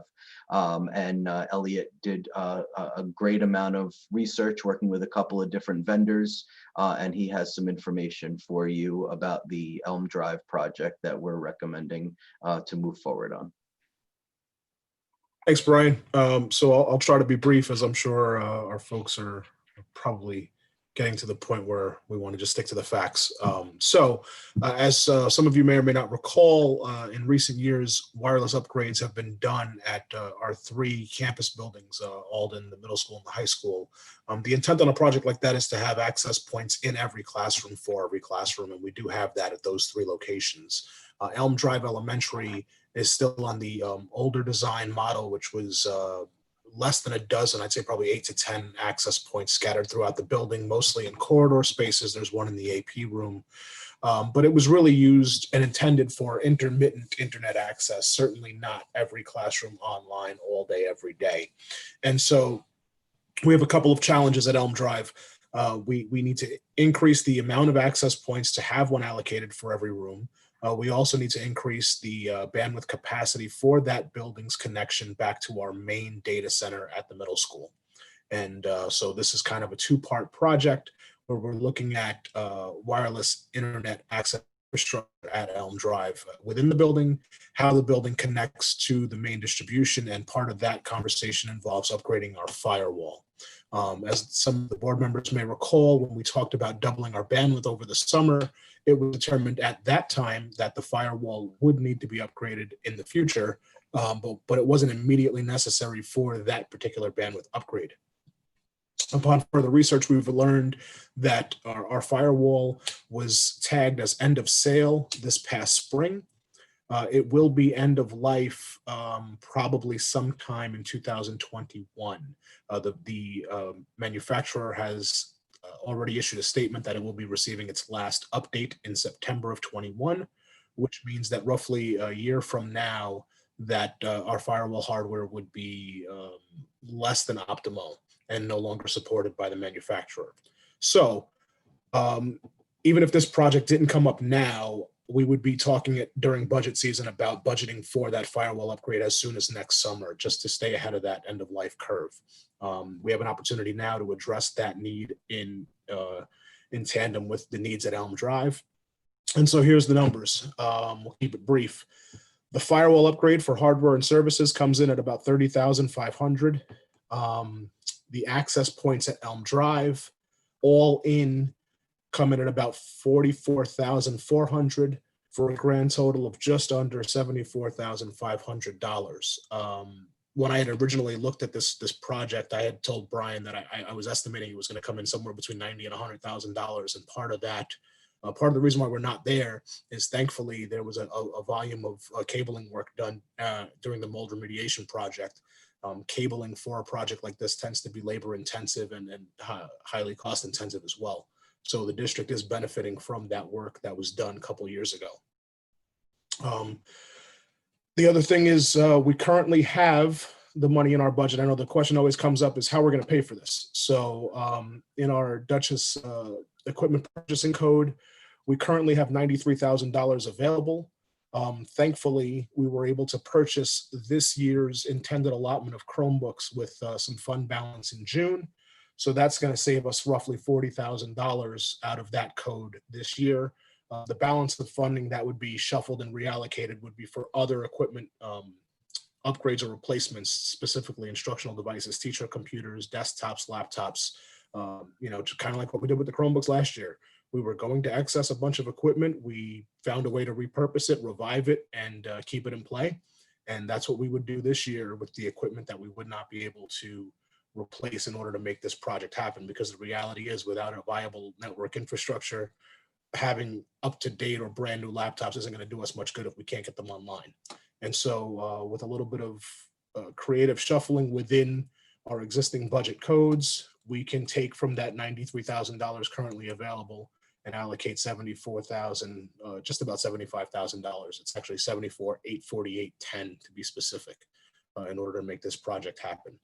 So that's pretty much the bird's eye view. If anybody has any questions, I'd love to answer them for you. What's the timing, Elliot? Timing is as soon as possible. If the board gives me the go ahead tonight, I will place the order in the morning, and the vendors are confident that we will have the equipment in place close to, if not ahead of, or just after our November 2nd on-campus startup. Our intent is to get Elm Drive up and running before we pack it full of kids. It's actually beneficial that the board supports us phasing in slowly, because I wouldn't have that building fully saturated with staff until the week before Thanksgiving, staff and students. And then it would kind of give us most of the month of November to make sure that all of this gear is up and running as we're increasing the network traffic incrementally at that location. We're still talking, and there's still about a $30,000, you say, sort of leftover item that will need to be taken care of. No, that's inclusive of the 30,000, Perry. That's the all in. We're at $75,000. That's about $45,000 in Elm Drive infrastructure and $30,500 for the firewall that would support that, as well as future proofing our firewall needs for the next 5 to 7 years. Okay. All right. Questions for? I'm assuming, given the severity of the issue, this is something we need to review if the board's comfortable, with the information they have. Otherwise, we'll figure out when to review and make a decision. But feedback from folks? You're muted or something, Jen. Are you dead again? Want me to say something? Sorry, Jen, we'll get that straightened out for you tomorrow, I promise. Yeah, I for some reason, Elliot, I don't think she's approving what you're saying. It's funny. She sent me a text and said everything was good to go. I'm just saying. Yeah. Nice. Nice. That's what we like to see. All right. I will say one thing. I can remember the days where we said, wow, we're spending $25,000 a year on computers. Holy moly. Yeah. Times they are changing, Mr. Rudy. Yeah. Pretty soon it'll be all in technology, nothing on education. Oh, the lines between the two are blurring quickly. Yeah, I know. Just wow. Actually, MIT just introduced a new material that is consistent with the human brain. And they believe that at some point in the not too distant future, they'll be able to plug in computers straight into your head. So I will say, I long for the day when we'll really get a technology plan which has all these kind of things thought about for the next 5 years. Can't wait for that. Yep. So are you good to make a decision on this tonight, John, or no? Yeah. Chris? I'm good. Claudia? I'm good. Thanks, Elliot. Thank you. Jen?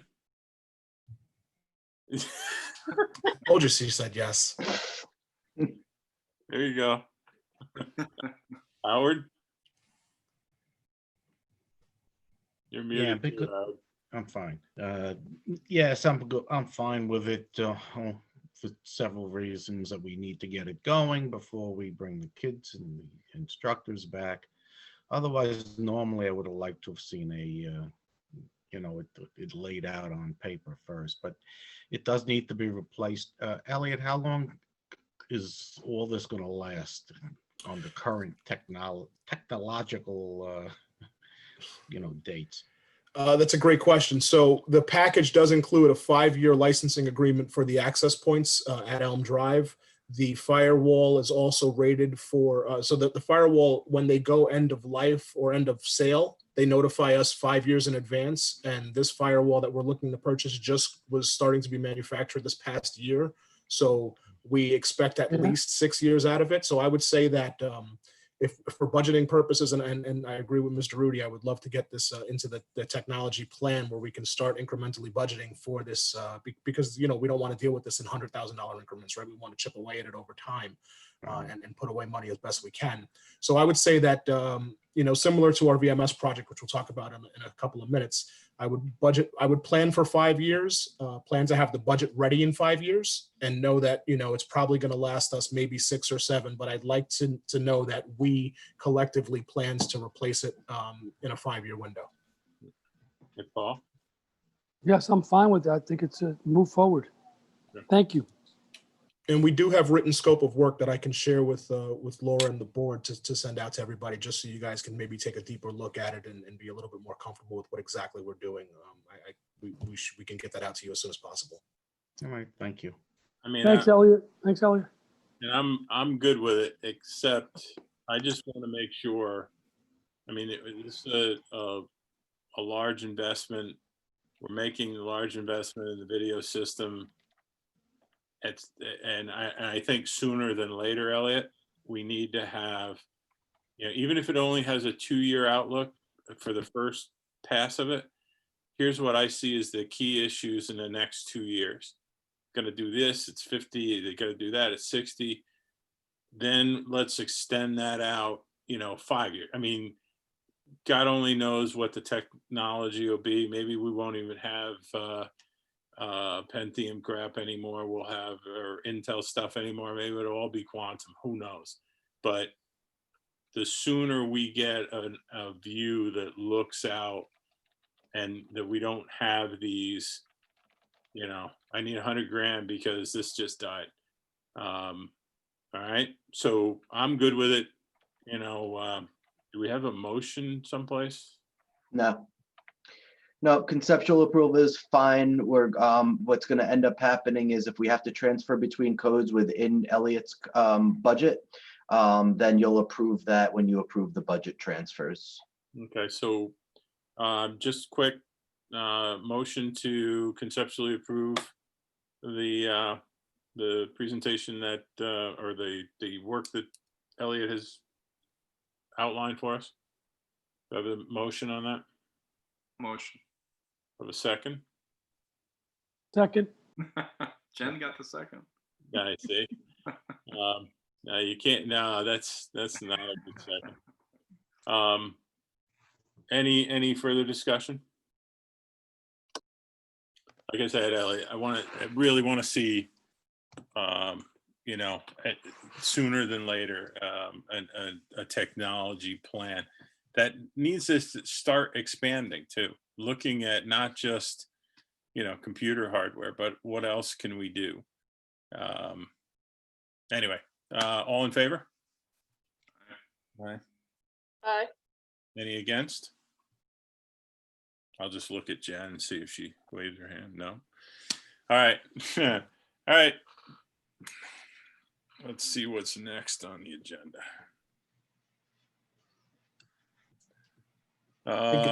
Any future agenda items? You see, we've got a couple that are out there targeted for the meeting on the 20th. But any other agenda items that anyone wants to introduce? Okay. Next is executive session for purposes of discussions of the history of particular employees as well as history of a particular. Perry, before we go there, I would have went on the new business, but instead of agenda items, I would like to discuss, I know that it's already almost 10:30, but I would like to discuss about us making motions and passing things after, say, 11 o'clock at night when people are tired.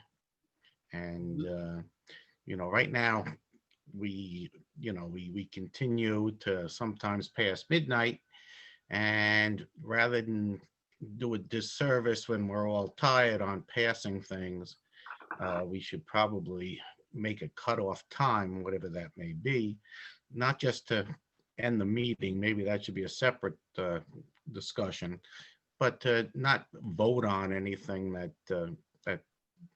you know, not to pass any motions on voting other than to disband come back from executive and disband the meeting. Since people are tired, I believe it's a disservice to our public and taxpayers, which are one of the same, for us to be doing that. I'd like to, so I guess before we can discuss it, I'd like to make a motion that we discuss setting a time limit at night, you know, past a certain hour, let's say right now for discussion's sake, 11 o'clock, for passing any motions, anything to spend any taxpayer money. So the motion is to not basically make no decisions regarding that involve financial outlay after 11 o'clock. Yes, I'd say that to start the discussion at that. Okay. Do we have a second? I would second that. Okay. Discussion? How could we possibly do that if, God forbid, there was an emergency? I mean, why would we do that? You just said a key word, emergency. Yeah. Yeah. So what if we had to call an emergency meeting at 10 o'clock at night, something happened in this district, and we were going to go on, and we need to vote on something to give an emergency funding to, I don't know. I just think I would look at that first. I would even ask our lawyers about it. I would say that, you know, you could probably have a board majority override that if that's what they want to do. Oh, once it's put in place, okay. No, As long as that's there, I could look at it. Yeah, I mean, you know, I've been trying like desperately to get these meetings back under control. Because, you know, especially since COVID and even before that, some of the things late last year and into this early this year, it just, you know, meetings just get away, but I have no problem doing that. You know, and we've also started to lock down the agenda, you know, on Friday when Cheryl publishes it. Unless it's an emergency, it doesn't get added. Hopefully, when we get past some of this, you know, the not architectural, but the model layouts, I'm hoping that there's less stuff. But you also have to realize that we've been sort of pushing off a lot of stuff to deal with, you know, hours and hours of discussion about hybrid models. So, yeah, I don't have a problem with it. Anybody else have anything, you know, to add? So that'll be a resolution, Perry, that goes in, is that? Yeah, and as long as the board has the, and I think I'd like to amend that to say, unless the board you know,